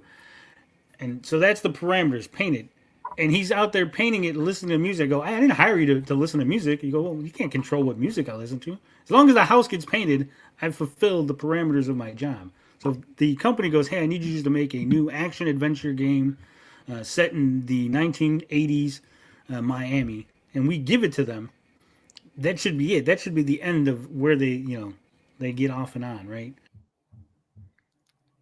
But Tony, if Sweet Baby Inc. is being contracted to write, as they often are per some of the coverage that I've seen of this, if they're being contracted to write supplemental material for the game, then isn't that like the painting your house example that you brought up earlier, where they're being contracted and Sweet Baby Inc. is now allowed to write things for the game? Yeah.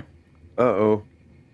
Yeah, they are. And the problem, or I guess the problem, I'm putting quotation marks, maybe you can't hear them, but the problem is that people are saying that Sweet Baby Inc. is putting in woke stuff. I don't agree with but all you that. should respect their vision by your earlier logic. I do. I don't have a problem with their vision. But I mean, again, my whole contention has always been, what are they doing?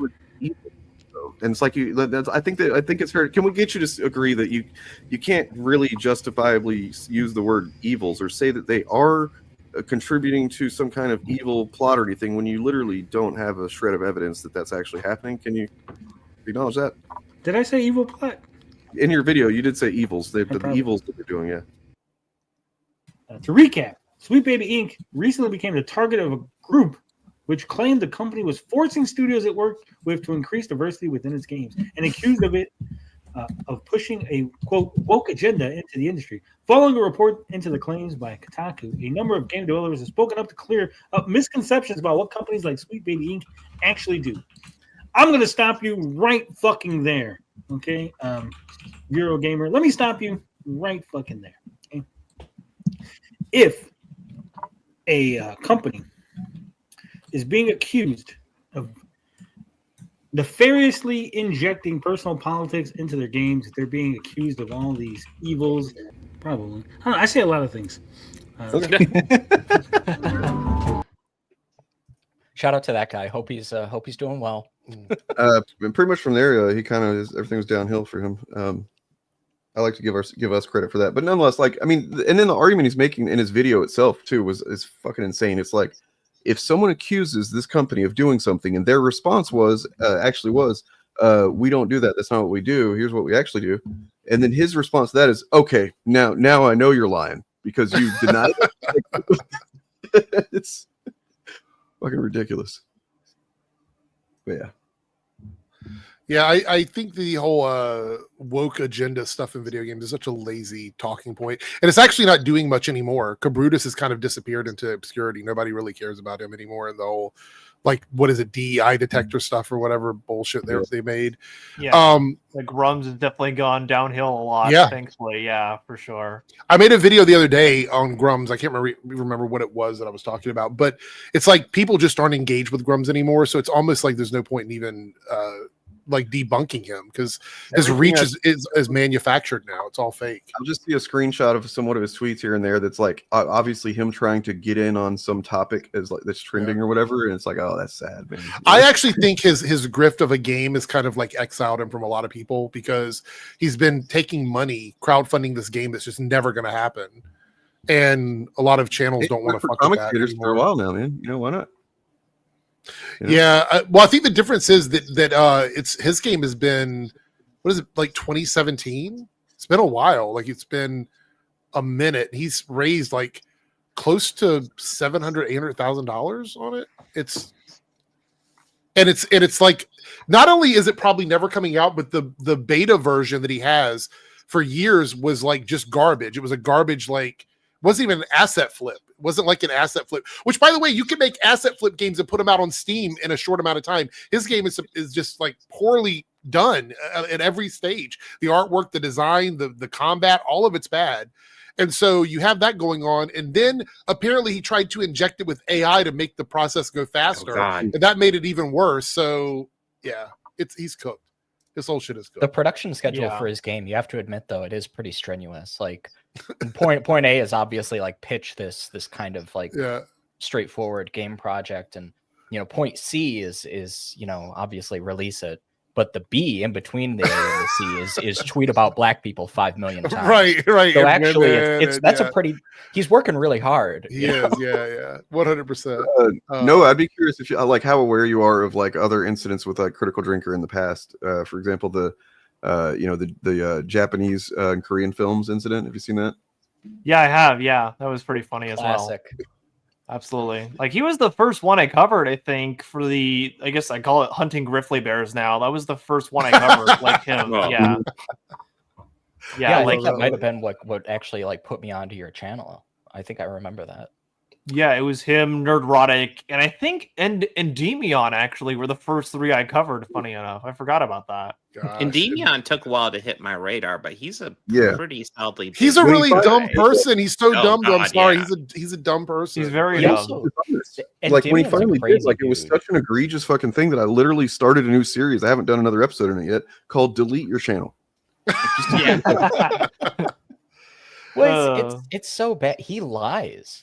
Yeah, and Dimmon's crazy because he the Critical Drinker, like, he describes films inaccurately, which is it is lying. He's misinforming people. Sure, but Endymion like invents claims about things that aren't even out yet, and he says, "Oh, we have a source or whatever." And then a game will come out. I'm sorry, this is just me as a Dragon Age fan who's been a Dragon Age fan like since I got into video games, still being very sore about the Veilguard situation because he really lied on that game real hard. And I don't care if he doesn't like it, but it's one of those things where it's like, dude, if you're spreading like homophobic propaganda about something, I just don't understand that also that you can be that wrong. Because like I'm trying to remember some of the stuff that he said. At one point he said that the game was supposed to have like no love interests for straight male protagonists. There are 7 romanceable companions, as I recall, in Veilguard, and they are all romanceable by players of any gender. And the funny thing is, Endymion picked.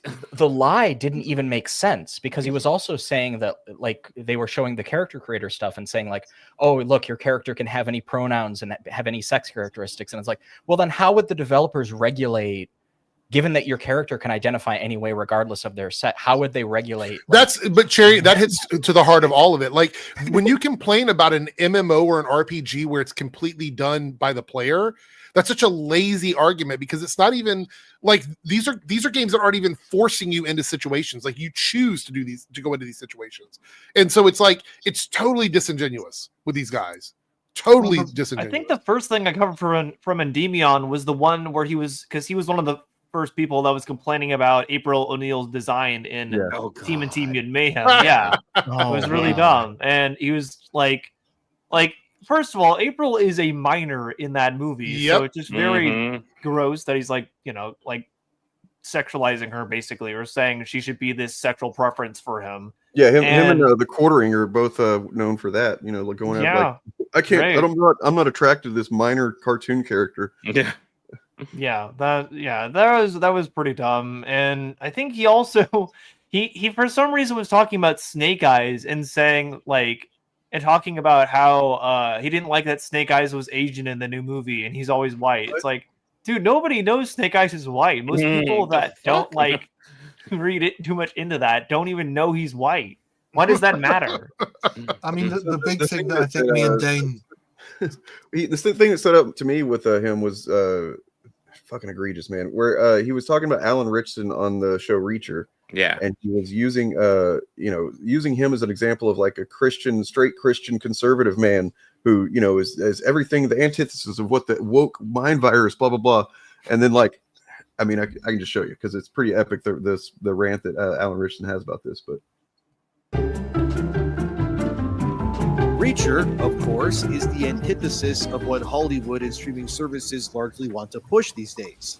Mostly because it stars a strong male character who is also straight, and also the actor behind Reacher, whose name is Alan Richardson, is an openly devoted Christian man. That last part is very important, by the way, because largely in this day and age, Christianity as a religion is dogpiled on and attacked constantly. Things like the woke mind virus absolutely do go out of their way to attack religion.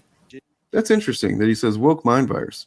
The word woke. I hate the word woke. I think it is absolutely egregious abuse of the gift of language. I think we should be vilifying the use of this word. When we use language, we have an obligation and a responsibility to be so specific that people cannot mince our words, that people cannot misunderstand what we're getting at. But when we use a word like woke, it gives all the latitude to the hearer to fill in the blanks about what I'm actually saying. What is a woke? Is it a noun? When Ron DeSantis was recently reelected, he said Florida is where woke goes to die. Is woke a noun? Is woke a living, breathing thing? How can it go there to die? Whatever could you mean, Ron DeSantis? What could you actually be saying in your veiled contempt? Well, leave it to the hearer to fill in the blank. The word woke has come to be a substitute for whatever we hate the most, whatever we despise the most, whatever we vilify, whatever we want to rally around, whatever our monster is, that is the woke. How can woke go to die? Well, we don't want to say it because it's gross to say. I would like gay people to go die in Florida. We will wipe them out. Or transgendered people will get wiped out in Florida. Blacks, we're going to wipe them out in Florida. See, we can't say that, so we substitute it with an abusive word like woke that allows you to do the heavy lifting. What a cowardly thing to do, DeSantis, and anybody else who tosses that word around flippantly. Mm-hmm. Dude, he was cooking. Let my man cook. Well, I mean, it's wild. So obviously, Ademian had clips from his channel. He could have clicked on that video. He muted. We're all muted clips. Though. None of them said anything. He literally talks about like Elon Musk in a positive way or whatever. At the same time, he's like showing because we found the clip the video was from where he's shitting on Elon Musk. And like it's just Alan Richardson is a very devout Christian, but he is not conservative. No, the thing is he's actually what based on what I understand of Christianity is what a Christian should be. Yeah, he represents. He calls out the Trump and all this MAGA crap. Is pretty base dude. So. This puts me in mind of a very, very old H Bomber Guy video about H Bomber Guy. I haven't heard that name in a while. About the war on Christmas. If you guys have ever seen this, it's a classic YouTube video essay debunk. I think it deals mostly with Paul Joseph Watson. But there's a clip in it of this Catholic priest on Fox News that the Fox News hosts have on to try to hawk the war on Christmas talking point. And because they have to purvey this idea that Christians are under attack. It creates pretense for lashing out at marginalized people. And this Catholic is like giving them nothing. And every time they cut to him, he's just like, I think the real problem with Christmas that's happened is that it's so commodified. It's this sacred thing that has been turned into like a product, and it's like, that is the type of thing. First of all, if you're like big, like capitalist apologists, you'd never say that. Like you can't put that guy on Fox News. I don't believe they invited him back. But it's just very interesting because of how like chintzy and cheap a lot of this is the thing, as I've been thinking about this lately, because I wanted to do a video response to Endymion about the Halo thing, because he kept going on and on about how Halo was a Christian game. That's such an interesting concept, a Christian game. Weird. Does he mean a game with Christian symbols? Because that's how he justifies it. And I agree with that part. But what about like the protagonists. The UNSC is a secular organization. The Covenant is a theocratic organization. What does that mean for if you're taking some Christian meaning out of that? What does that really mean? You know, what does it say when the elites and the elites disabuse themselves of their former faith and they unite with the human beings? What does that mean for us? Because I don't think something you can Andy really Pants put that... Gaming would say, to be honest. Sounds like something This is the thing, though, is I think Andy Pants game. They're all kind of Andy Pants gaming, if you think about it. Yeah. It's kind of Andy Pants all the way down to a certain degree. It's funny because he's come to my channel before multiple times. Like that. Like I think the first time I encountered him was actually him coming to my anti-woke game criticism is not real criticism video, and he commented under it saying, "You're in this position because you've been gobbling woke dick for so long." It's just. He's just so funny. He's such a funny character. He left like I think 12 different comments on my channel because of I mean, a comment like that, I'd just be like, okay. Yeah, can you describe me the difference between a woke and an anti-woke dick for me? I don't know. Exactly. I don't know. What's a you woke really dick? you pinned that guy with that you had a community post. I where did, you pointed yeah, I out the pinned thing him for a about his while, video yeah. game, a certain type of content that's in his game. Yeah, exactly. Oh God, yeah, his game. Jesus. I'm glad his daughter's safe now. I'm glad she's out of there, honestly. Yeah, Well, I remember War on one of his. Christmas- Sorry, you go ahead, Sorry. Ryan. The War on Christmas thing, that goes back years. I remember Mhm. original Jon Stewart Daily Show covering Fox's obsession with the War on Christmas. And what we've seen is that that's just mutated now into the war on that they've started on woke.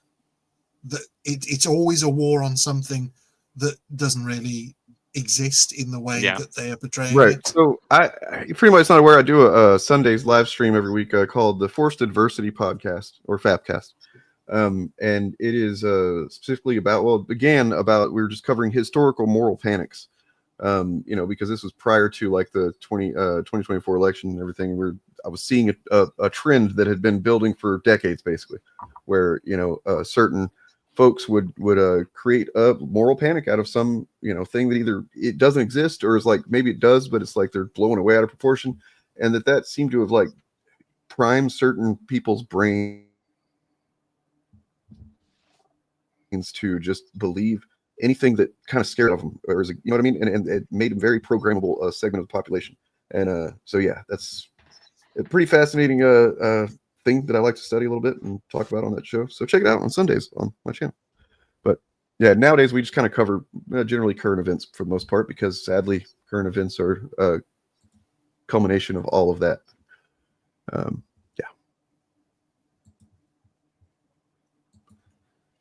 Well, I need to, this is like my 10-minute warning because I got to head to work. So I'm not sure if we have any other topics or anything like that.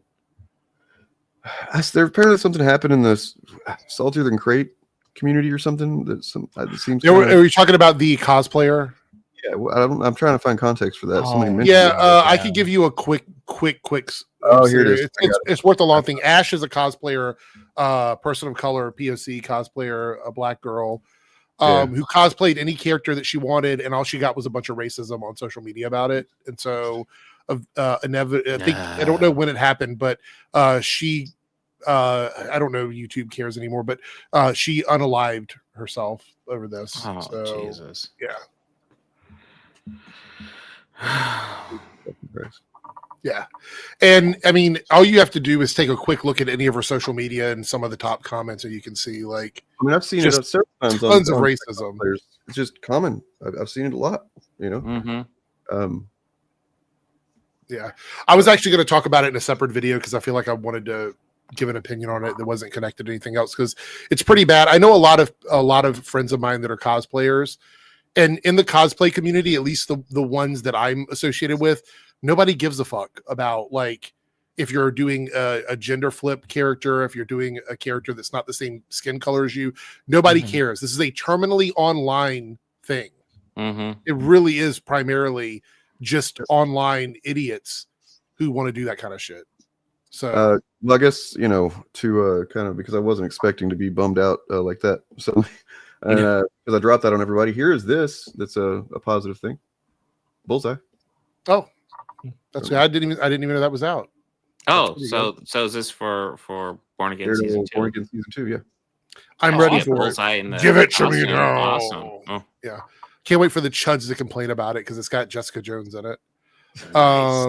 We do have some super chats. I don't know if we've gone over these while I got up, but DJ LOL with a £5 super chat. Do you think Comcast will succeed in buying Warner Brothers? I'm just hoping Paramount doesn't get its hands on it, says David Alien Ellison is such a bigot. I don't know what's going to happen with Warner Brothers, but there's none of the scenarios are good. None of them are good. There's some that are better than others, but it is a net negative to all of the Hollywood entertainment industry. Like jobs, it's going to be negative for that. It's going to be negative for creativity. It's going to be negative for film releases. It's all around negative no matter what happens. But you're right. Paramount would probably be one of the worst. I think Netflix would be also one of the worst. The only thing I can guarantee you is that Warner Brothers will do whatever gives them the biggest short-term gains because that's all David Zaslav cares about. I don't know if you guys saw, but he just got ironclad confirmation. Like no matter what happens, and I literally mean whatever happens, whether they sell, they don't sell, whether they break it apart, they keep it together, it doesn't matter. He's essentially locked in till 2030. So I'm not a fan of studio heads in general, but David Zaslav's like the worst. I just despise him with a fire passion. Fuck yeah, it's not good at all. And it's kind of crazy because that's like one of the big 5 studios, and they've been around for 100 years now, and they're just this past year, it's the only one that's been competing with Disney at a real level. Everybody else is so far under Disney. Warner Brothers is the only one, and they were beating Disney through the summer. So it's wild. Historically, they were the only movie studio that made anti-Hitler films before America entered the war as well. Yeah, so they've got a long history of fighting fascism, which is kind of ironic. Yeah, where they are with Paramount. And this is about the Sloan conversation. Another £5. Thank you for supporting our channels. Honestly, I stopped watching Sloan stuff when it seemed clear that he was just using other people's trauma for his own gain, and that put me off. Well, that's exactly what that's actually a big part of what he does too. And I do want to do a follow-up video talking about more of his stuff because there's like the video he did on Jim Carrey and like a lot of him kind of like using Jim Carrey's depression and stuff and mental health as a way to try to claim that he knows about the Illuminati or whatever Sloan is trying to talk about. And it's like, come on, dude, this is so disgusting. You're talking about someone's mental health and trying to use that as a way to perpetuate this conspiracy theory. Yeah. Well, okay, you got me watching your video. Well, in your Spielberg video, when he claims that Ariana Richards was abused. Right. I mean, based on nothing. There's another one there's like no evidence for that. There's another one he did that I'm going to talk about in the follow-up where he tries to claim that the girl from Poltergeist died because of him. It's just and he doesn't provide any evidence in that one either. He just cites those blind items again. Yeah. So stupid. We got one last super chat here from Columbia Rica, $2 super chat. AC Shadows ended the grift for right-wing grifters. This is one of them, but Ghost of Yotai is another one that they like banked really hard on, and it ended up doing really well. And now they're upset about that.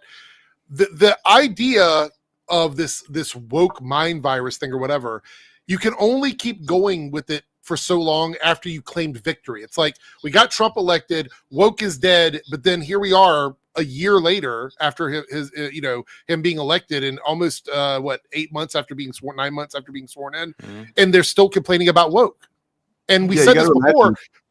Yeah, go ahead, Dane.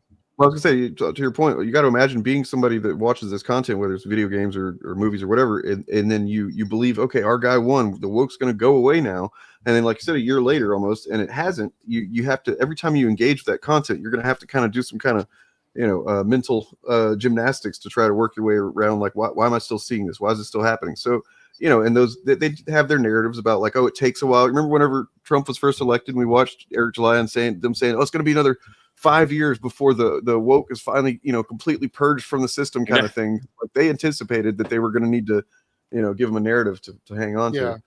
Yeah, like but Wicked Part 2 comes out tomorrow, an objectively woke movie, and it's probably going to do just as well, if not better. It's got a than the first movie. 98% score on Rotten Tomatoes, which I don't give a fuck about Rotten Tomatoes really, but they like to use it a lot. 98% on Rotten Tomatoes. I'm wondering how they're going to spend That's that. the audience score too. That's and the critic score is like the critic score was like 70 something. I thought so. Yes, which is lower than the original, but it's still solidly in the red or black. Well, what I don't know what you call it for the tomato meter. What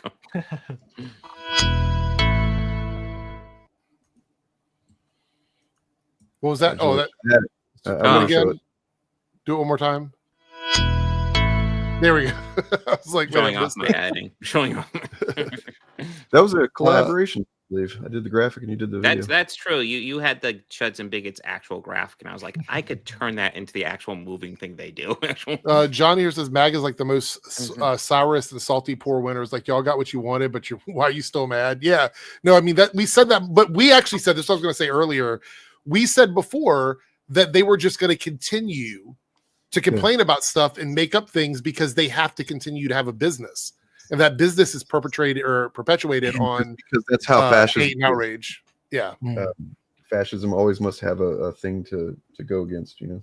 Yeah, I love that they say this now as well. Oh, sorry, Ryan. I was just going to say they've had so many big losses over the last couple of years. I mean, Barbie for one stands tall above the rest about them saying, "Oh, it's going to be horrible and woke, and nobody is going to be ridiculous. Nobody's going to see it. It's going to be a disaster." And then it's like the biggest movie of that year, and then the Minecraft movie is like the biggest movie of the last year, and they didn't have anything to say about that apart from Critical Drinker complaining about the black girl being in it. Yeah. Well, I mean, what they didn't really talk about the biggest movies of the year, which would be like Ninja 2, which I don't really know because it's a Chinese movie. But I saw that; it was actually really great. I really liked that one a lot. Okay, I saw it in theaters. I've heard promising things, but the other big movie would be Lilo and Stitch. Which they had to ignore because they were in the middle of saying that Disney was failing. Yep. I always find it funny. They always try to call me a Disney shill when I actually did a video talking about that movie and why I really didn't like it as a fan of the original. I really want to do a video where I kind of like look at the amount of their content on each of their channels that is just Disney content, because when you really think about it, they are Disney adults. Like Clownfish TV, like they're self-confessed Disney adults, and they always talk about going to the parks and stuff. They always take videos of them going to the parks, and it's so stupid. It's like they may be shitting on it and like saying they want it to fail or it's failing or whatever, but they really don't, because if it did, they would have nothing. It would fucking. I'm pretty sure they're D23 pass members too. Which, if you don't know what D23 is, it's like Disney's exclusive club or whatever, where you pay like $50 or $100 if you're in the upper tier a year to get like a card from Bob Iger and like a signature from Mickey Mouse, and you get to go to their exclusive event. And they only go there so they can, see movies or see advanced screening of movies and then like shit on them or whatever. It's stupid. It's so dumb. It's like you're still giving them money. I went over something like that when I covered Nerdrotic. I want to say on my last stream, because all he was doing was complaining about how movies are products, and it's like, well, wait, all major studio movies are products to a degree. That's the point. That's like if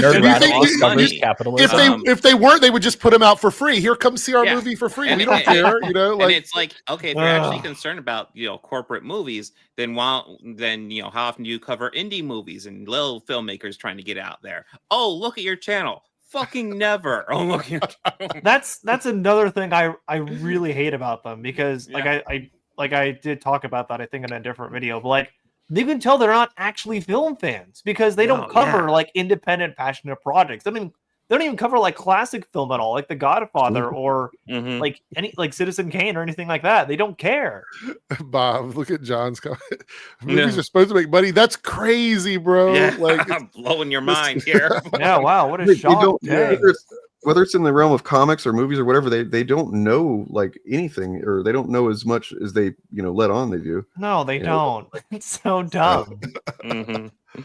There's this infamous thing right here from Bob's debate with Eric July. You've read Amazing Fantasy number 15, right? Let's talk about. Go back to ISOM. What about it? Are you asking? What specific? Wait. You've read You've read Amazing What Fantasy number specific 15, action? right? What specific action are you asking, Pretender? No, I'm gonna get stuck on this one. You've read Amazing Fantasy number 15, right? Are you what? Let's talk about that. You just asked me a question. Let's quit moving the goalposts. What specifically about the?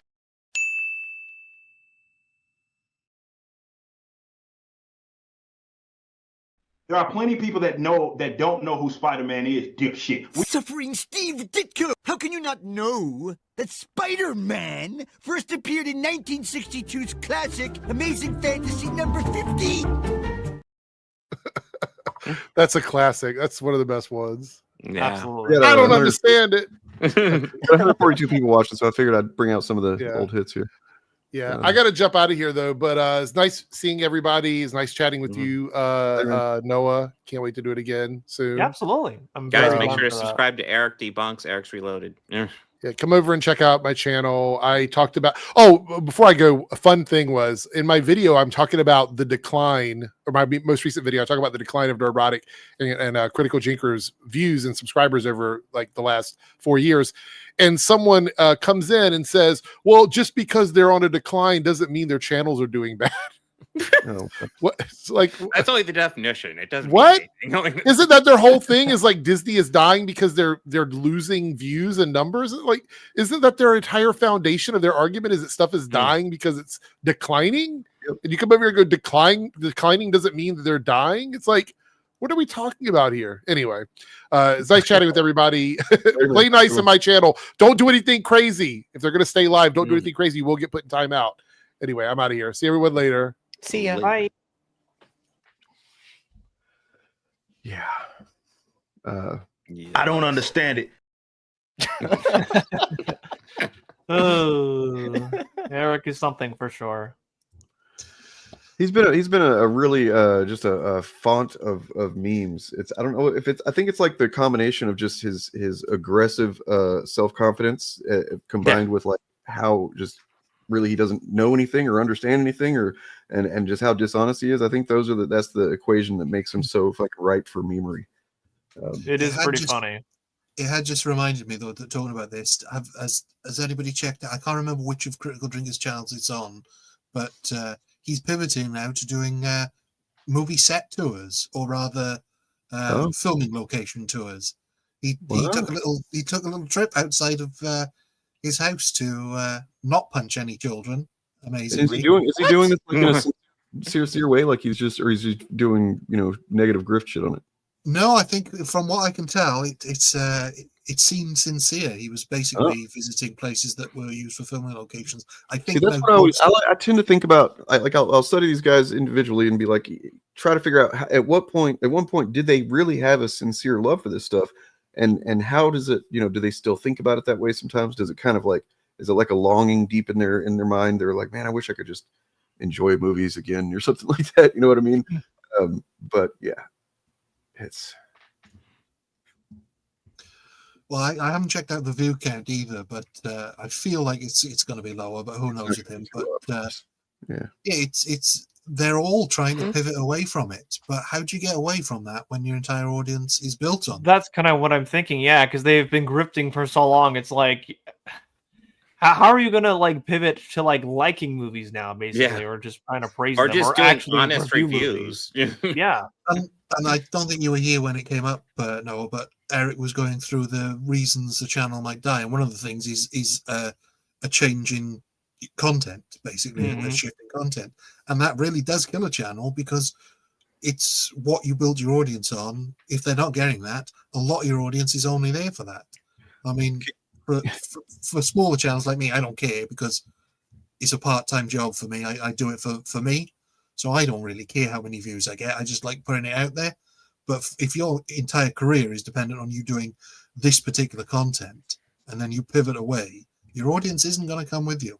Can you imagine Gary going back to this? Okay, because, I really dislike the fake geek thing and the poser nerd thing. That's not what we're about. We're about inclusiveness, and we want new people in. And if new people, spout off and make mistakes, hey, don't we all? Classic Gary. Yeah, there's no way. I mean, his entire personality used to be about inclusiveness and not being a drama channel, and to pivot away from that And that's all it is. And like I think someone earlier said, like Sloan, like the thumbnails are pretty much exactly the same because they're both basically perpetuated drama channels, more or less. Yeah. They found their niche to create. Yeah, they found their niche of what drama to create. And that's what people are there for. People are not there for his sparkling personality and his looks. Or even just real like discourse or commentary at all. They can't offer that. Or if they did, their audience would leave. They're definitely not there for his beard maintenance. No. Anytime you look at any of their few positive reviews that they do, they are usually a quarter of the views that their normal videos get. People are not there for that. Exactly. Yeah, I mean, I'd kill to see like a critical drinker review of like one battle after another. That would really tickle me. But it's all like crash and burn the Brie Larson story and stuff like that. It has to be. I'd like to see these guys review Sinners. Yeah, he finally did, didn't he? Like months after on his like second channel. Yeah. That nobody else that most of his audience doesn't watch. And even if you look at like his review of K-pop Demon Hunters, which he reviewed way after the fact, funny enough, like long after the movie came out, he did it on his main channel. But even then, it actually doesn't have the same viewership that a lot of his other reviews do, because it's him praising a movie that has that is objectively woke. So yeah. And I mean that's how they're trying to spin the Brie Larson Mario casting. This is her big comeback. It's like she hasn't been anywhere. She's been doing other acting. She hasn't been doing Marvel movies because they're not making Marvel movies with her in. But she's still making movies, and she's made a lot of theater. I mean, she did I think Salome, something like that, on stage for and anyone who knows anything about theater knows that you do long runs. So I think she's been doing that for like a year. Yeah, but these guys only review like mainstream, very just mainstream, very hyper commercial movies. They won't talk about any independent film or just even anything that veers slightly off the course of like Star Wars or superhero or Disney stuff. Yeah, mostly Disney, but yeah, anything that's like mainstream superhero, sci-fi, That's what I was going to say earlier, actually, because like this year has been a really big year for like horror movies, like kind of low key. Like I haven't seen outside of people who are like dedicated like film reviewers, I haven't really seen too many people talk about that fact. But I think we might look back on this year and realize that a lot of good stuff got made this year. And then also like, you know, the way that things go with horror, where there's like a few things where it's like, okay, this is a bit goofy, but I still will go back and see it. I like it. I mean, I just saw Weapons, I want to say yesterday. That was a banger. I saw Till Dawn and Weapons back to back, and I wrote 2 different video scripts for them that I'm putting out next week because they were that much fun. I mean, some of them did cover Warriors, but Weapons, but it was quite a long time after the fact. It was like a couple of weeks. Normally, it's day of release or within a couple of days of release. But that one was one that they missed. And they keep missing these things because they're not looking at what's good. They're looking at what they think is going to be popular. Basically, if a merchandise website has got a subsection for it, they cover it. And again, somebody asked if I like Star Wars Theory. I like him so much. I made some videos about him, like this one. You know, what do you guys think of the Acolyte poster? I think it looks like somebody's having their period and just decided to wipe it right by that lightsaber. I feel like there should be like I think it just means there's gonna be a lot of women. Oh, they're all gonna be synced up. That's what I think. He got back in for a split second, Ryan, and booted him right out again. He came in before I could give the punchline, so that's on him. But I think it's supposed to be just blood, and it's like, hey, this is. So what this is for anyone not aware, this is some hero sent me clips that they'd clipped from this stream show, whatever that Theory was doing with these guys, and basically it's anytime probably mostly Ryan Kendall would say something off color, Theory would jump out of the stream so that in case anybody clipped it, then he wouldn't be part of whatever was being said, and then he would get back into the stream unless Kendall said something else fucked up. So basically he wanted to be part of their little group and get the benefits of all the toxicity and hate grift that they're doing, but he didn't want to actually be seen as being part of the group because that would ruin his image and that would, potentially not allow him to pull his viewers over to the Chud viewers or Chud audience. Well, I know he really. Go ahead, Ryan.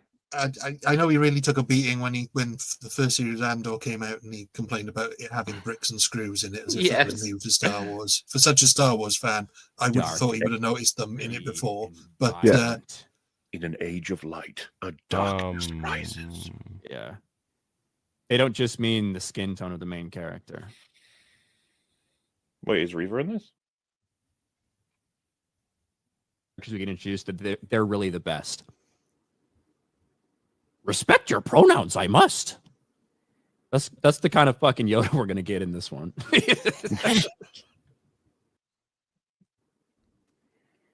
We're in the clear. I think we We're got good. it. I like No one it. can clip that now. All right, I wasn't in the frame. That is some cowardly fucking just He wants What a all the benefits. major pussy. Holy crap. Yeah, he wants all the benefits of being with these grifting, bigoted pieces of crap. He just doesn't want to get clipped with them. It's kind of crazy how stupid he is too, if you think about it, because like that's not how linear time works. Right. Like if you leave after it's been said, obviously you'll Yeah. still be in the clip because you were there when it was said. Stupid. Well, Like- and then coming back and just explaining clearly why he keeps leaving. Like, I don't want to be in the frame when he says something fucked up. It's like, what are you doing, man? Nobody can clip this, right? No, they can literally clip it. They're gonna clip this. Doesn't that I think that at some point that crew was kind of like ripping on him for that too, right? If I remember correctly, like that whole Shillcast or whatever. I feel like I remember them kind of just ripping on him for kind of wanting to be in their group, but also kind of not wanting to. I'd have to look that up I don't again, know. but I I'd saw love to something look about it up. that. I mean, yeah, it seemed pretty obvious that over time he started hanging out with them more and more. And you can go look at his I enjoyed his Discord for a little while and was pretty surprised to see a lot of people were not happy that he made these associations and was hanging out with them. Interesting. Well, I mean, if you look at his old content, he literally just talks about Star Wars theories and expanded universe stuff. It's literally just a Star Wars fan channel. He decided to turn it this way, and he's allowed. He's allowed. I know all about changing directions of your channel and how rough it can be, but I would never turn my channel that way. Never turn. I believe he's also a big Andrew Tate fan, if I remember correctly, as well. So he that's also a big part of it. Yeah, him and who are the two guys who had that Alpha Male podcast, the really big one. The Fresh and Fit?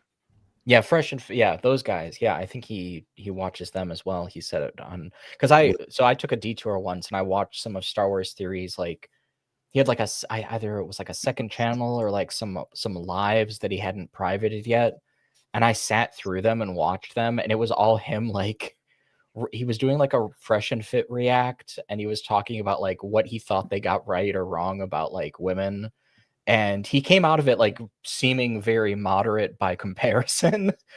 But it was a really weird thing I remember thinking this. I was like, that's a weird ass fucking thing for him to do, because bro just talks about Star Wars a bunch.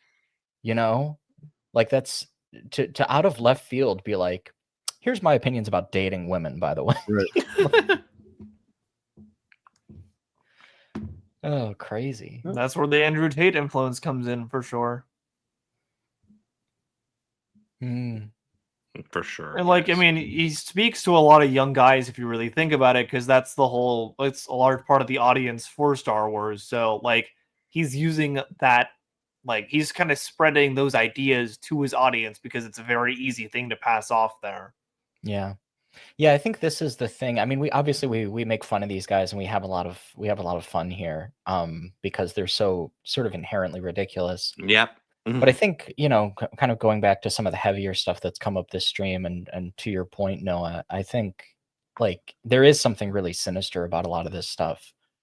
Yeah, actually is very easy to forget in the moment, right? Because it's so stupid.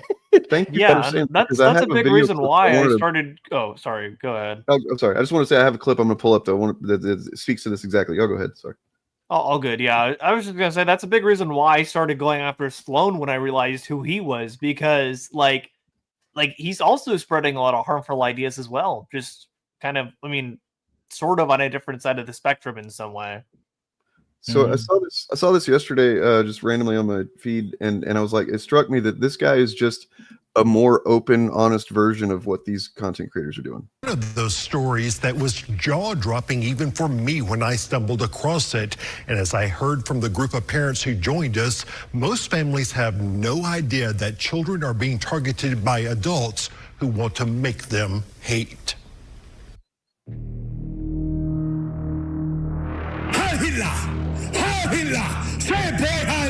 For most parents, it's a hate that seems worlds away. Oh my God, bro. You are a Jewish science experiment, bro. But this hate is targeting your children. Look at this Aryan Chad. Gonna hunt you down. Targeting them. Yeah, boy! Yeah! Let's go! Inside their own bedrooms. These young man! Woo! White power! And so, you know, it's impossible to know, but I'm pretty confident there's quite a few kids of an age that shouldn't be watching these channels, you know, like Friday Night Tights kind of content, but they're watching it, and they don't age restrict their videos either, their streams or anything, which I find, you know, to be pretty fucking disgusting, especially whenever they have, like, you know, Gavin McInnes taking his dick out on stream and whatnot. Like a lot of the audience actually is young males for a lot of those channels. So and autistic on the spectrum too. This is another angle that really pisses me off, because there's a lot of people that have trouble socially, and this is the kind of shit that preys on people like that. Well, it's like this is like what people mean when they talk about like the alt-right pipeline. It's because like you can watch EFAP and they'll have like Sitch and Adam on, and then you watch Sitch and Adam and they'll have Aiden Paladin on, who, by the way, as I recall, was once upon a time canceled for Holocaust revisionism. So that's already bad enough. And then you watch Aiden Paladin, and then I think who was it that she was at one point palling around with? I'll have to ask my ex-girlfriend really hates Aiden Paladin. I'll have to remember to ask Winter about this. But I think it was like Stefan Molyneux or somebody really crazy like that. So it's just so few degrees of removed that these people like associate with each other. And I remember back in the day, you know, people would be like, oh, you're just accusing them of like guilt by association. And it's like, well, if you fucking promote the ideology of the Fuhrer, that's not like guilt by association. That's it's like you're guilty of promotion, you know, like you're giving people this thing and going, hey guys, what do you think about this? Isn't this kind of neat? Isn't this kind of interesting? Wow. Hey, you may not agree with everything he says, but you know, it's just not, it's not good. No, exactly. And the part about that, I didn't think about that actually. The part you brought up about people being on the spectrum and like kind of taking in this ideology without really realizing just how harmful it is. That's another thing. Or even realize that they're getting an ideology fed to them at all. You know what I mean? No, yeah. It's also funny because like EFAP kept, or like when all of EFAP's cronies or whatever came into my video, they were all like, they were saying this is the most autistic thing ever. It was just like, okay, well, yeah. So here's this that Pillar of Garbage compiled, and I kind of made the extended version of it, put the two images together. But like, yeah, this stuff is all very intentionally interconnected, and you know, it's not any kind of official conspiracy or anything. But I mean, they know how to. They've gamed the algorithm. That's essentially what they've done. They know how to do it. They know they need to cross promote, cross collaborate, and you know, only now are we starting to see where like these alliances have been tenuous the entire time, and now you're starting to fracture. But like, yeah, I mean, you got Friday Night Tights has several people on it regularly who are you know, directly work for some specifically right-wing media organization. Like Eric July works for Blaze Media, Quarterback Black Garrett or whatever works for Blaze Media, or did. I'm not sure he still does. Chrissy Mayer works for Compound Media. She did. Oh, I thought she worked for Blaze. Maybe she. No, she works for Compound, which is the what's his name, the Anthony Cumia, formerly Opie and Anthony guy, who's a big fucking virulent racist piece of shit. She works for his thing. That's what also Gavin McInnes works for that. You know, so it's like very clearly all interconnected, and it seems like they just have, you know, knowingly puts one of their people in on like this Friday weekly show that is the most popular show watching all these people, all these chuds, and it's like, and I find this factoid so interesting. So Eric July You know, we have the old clip from him where he used to talk about Miles Morales was kind of the exception. He was an all right character. Yeah. You know, he essentially made defense for him, but then he turned hard against him, and he also got employment at Blaze Media. And who was one of the first people to criticize Miles Morales back when he came out? One of the loudest voices to criticize him, Glenn Goddamn Beck. Yep.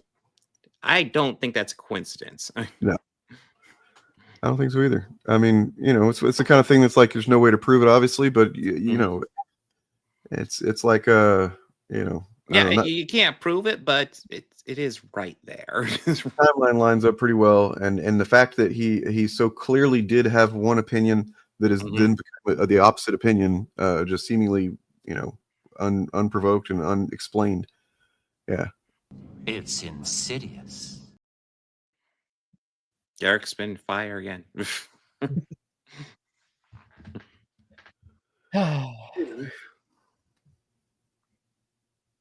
Oh, yeah. Did we have a topic go over? What's that? I was saying, do we have any other topics go over? Well, there is this one little thing of, you know, I find interesting, little clip here. Speaking of the neo-Nazi and then people that, you know, generally line up with that type of ideology, going back to, you know, one of the OGs, some new information has come out about him.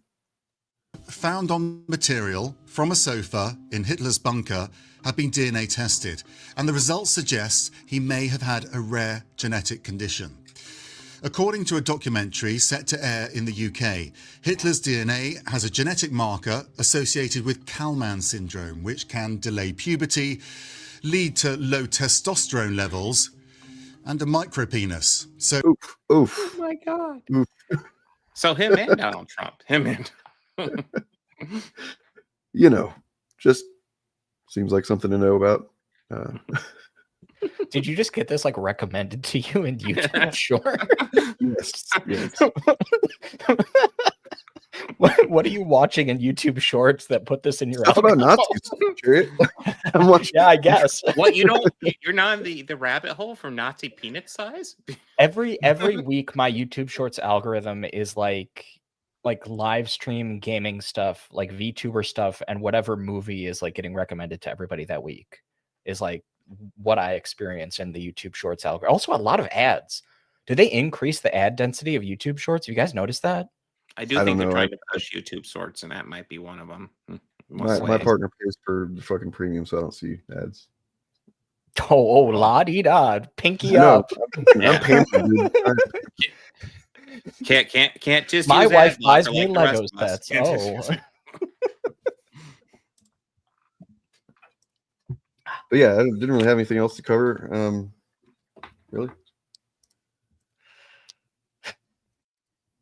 Anybody? This is a crazy way to end this. Yeah, I was about ready to say. Well, guys, let's make. You guys want to promote anything?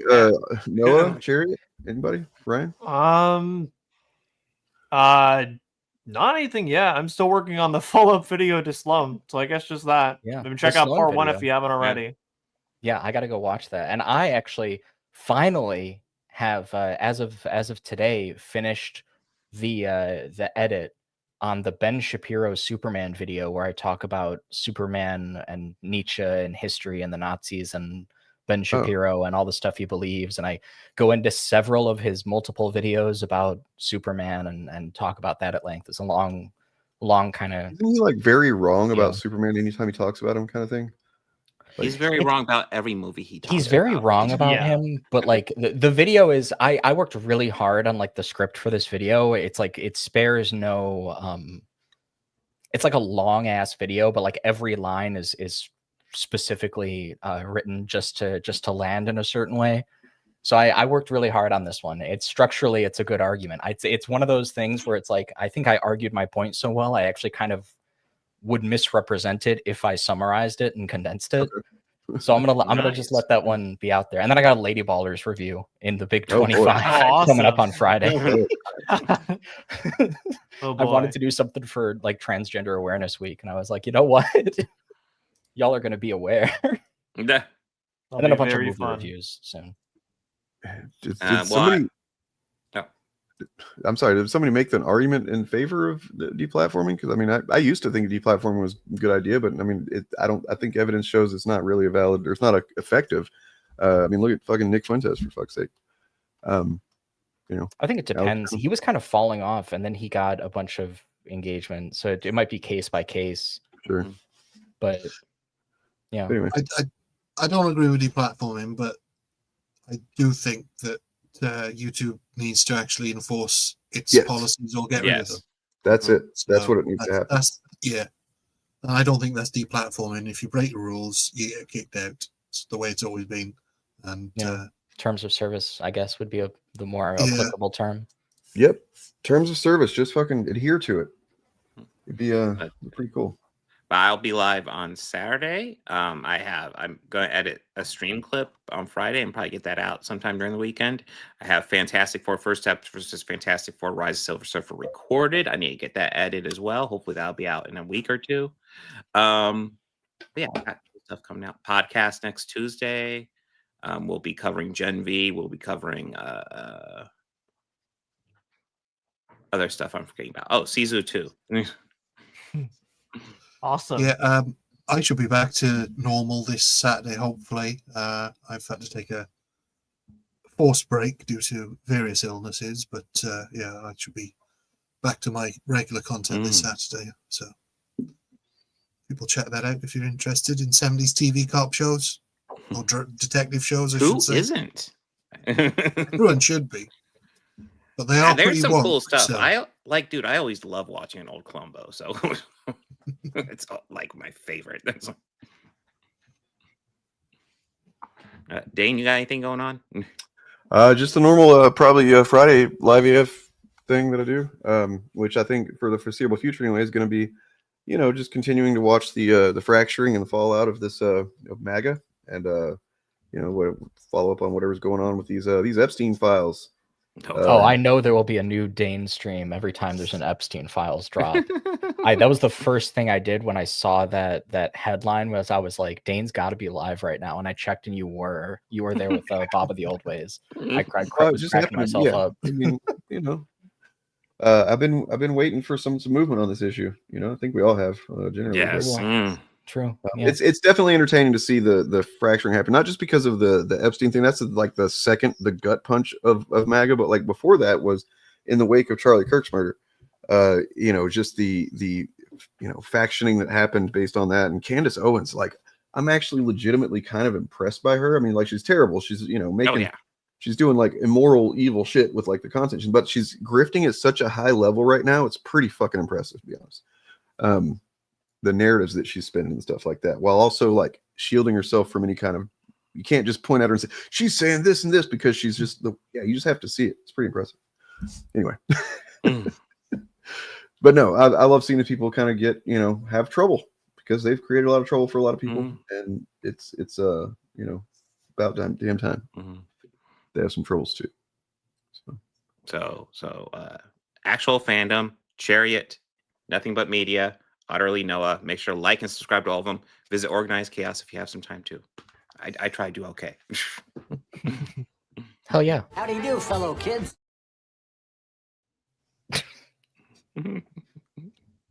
Yep.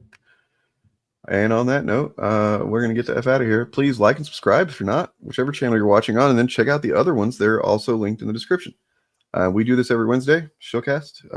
You know, various people pop on and off, and thanks, Noah, for being on short notice, man. Appreciate that. Yeah, awesome to finally talk to you. Yep. Absolutely. I'll definitely try to be on the next one too if I can. I Ooh, enjoyed this. that'd be awesome. Open door policy, man. I'm looking forward to like taking a deep dive into your channel. I haven't really seen a lot of your videos, so awesome. They're good. I've been a low key Utterly Noah fan for a while. I've been hanging out and watching them. So I'll be honest, I've only very started much. watching them a couple weeks ago, but like they are bangers. Like everyone I watch Really is a good. banger. So everyone. Thank you very much. I appreciate that.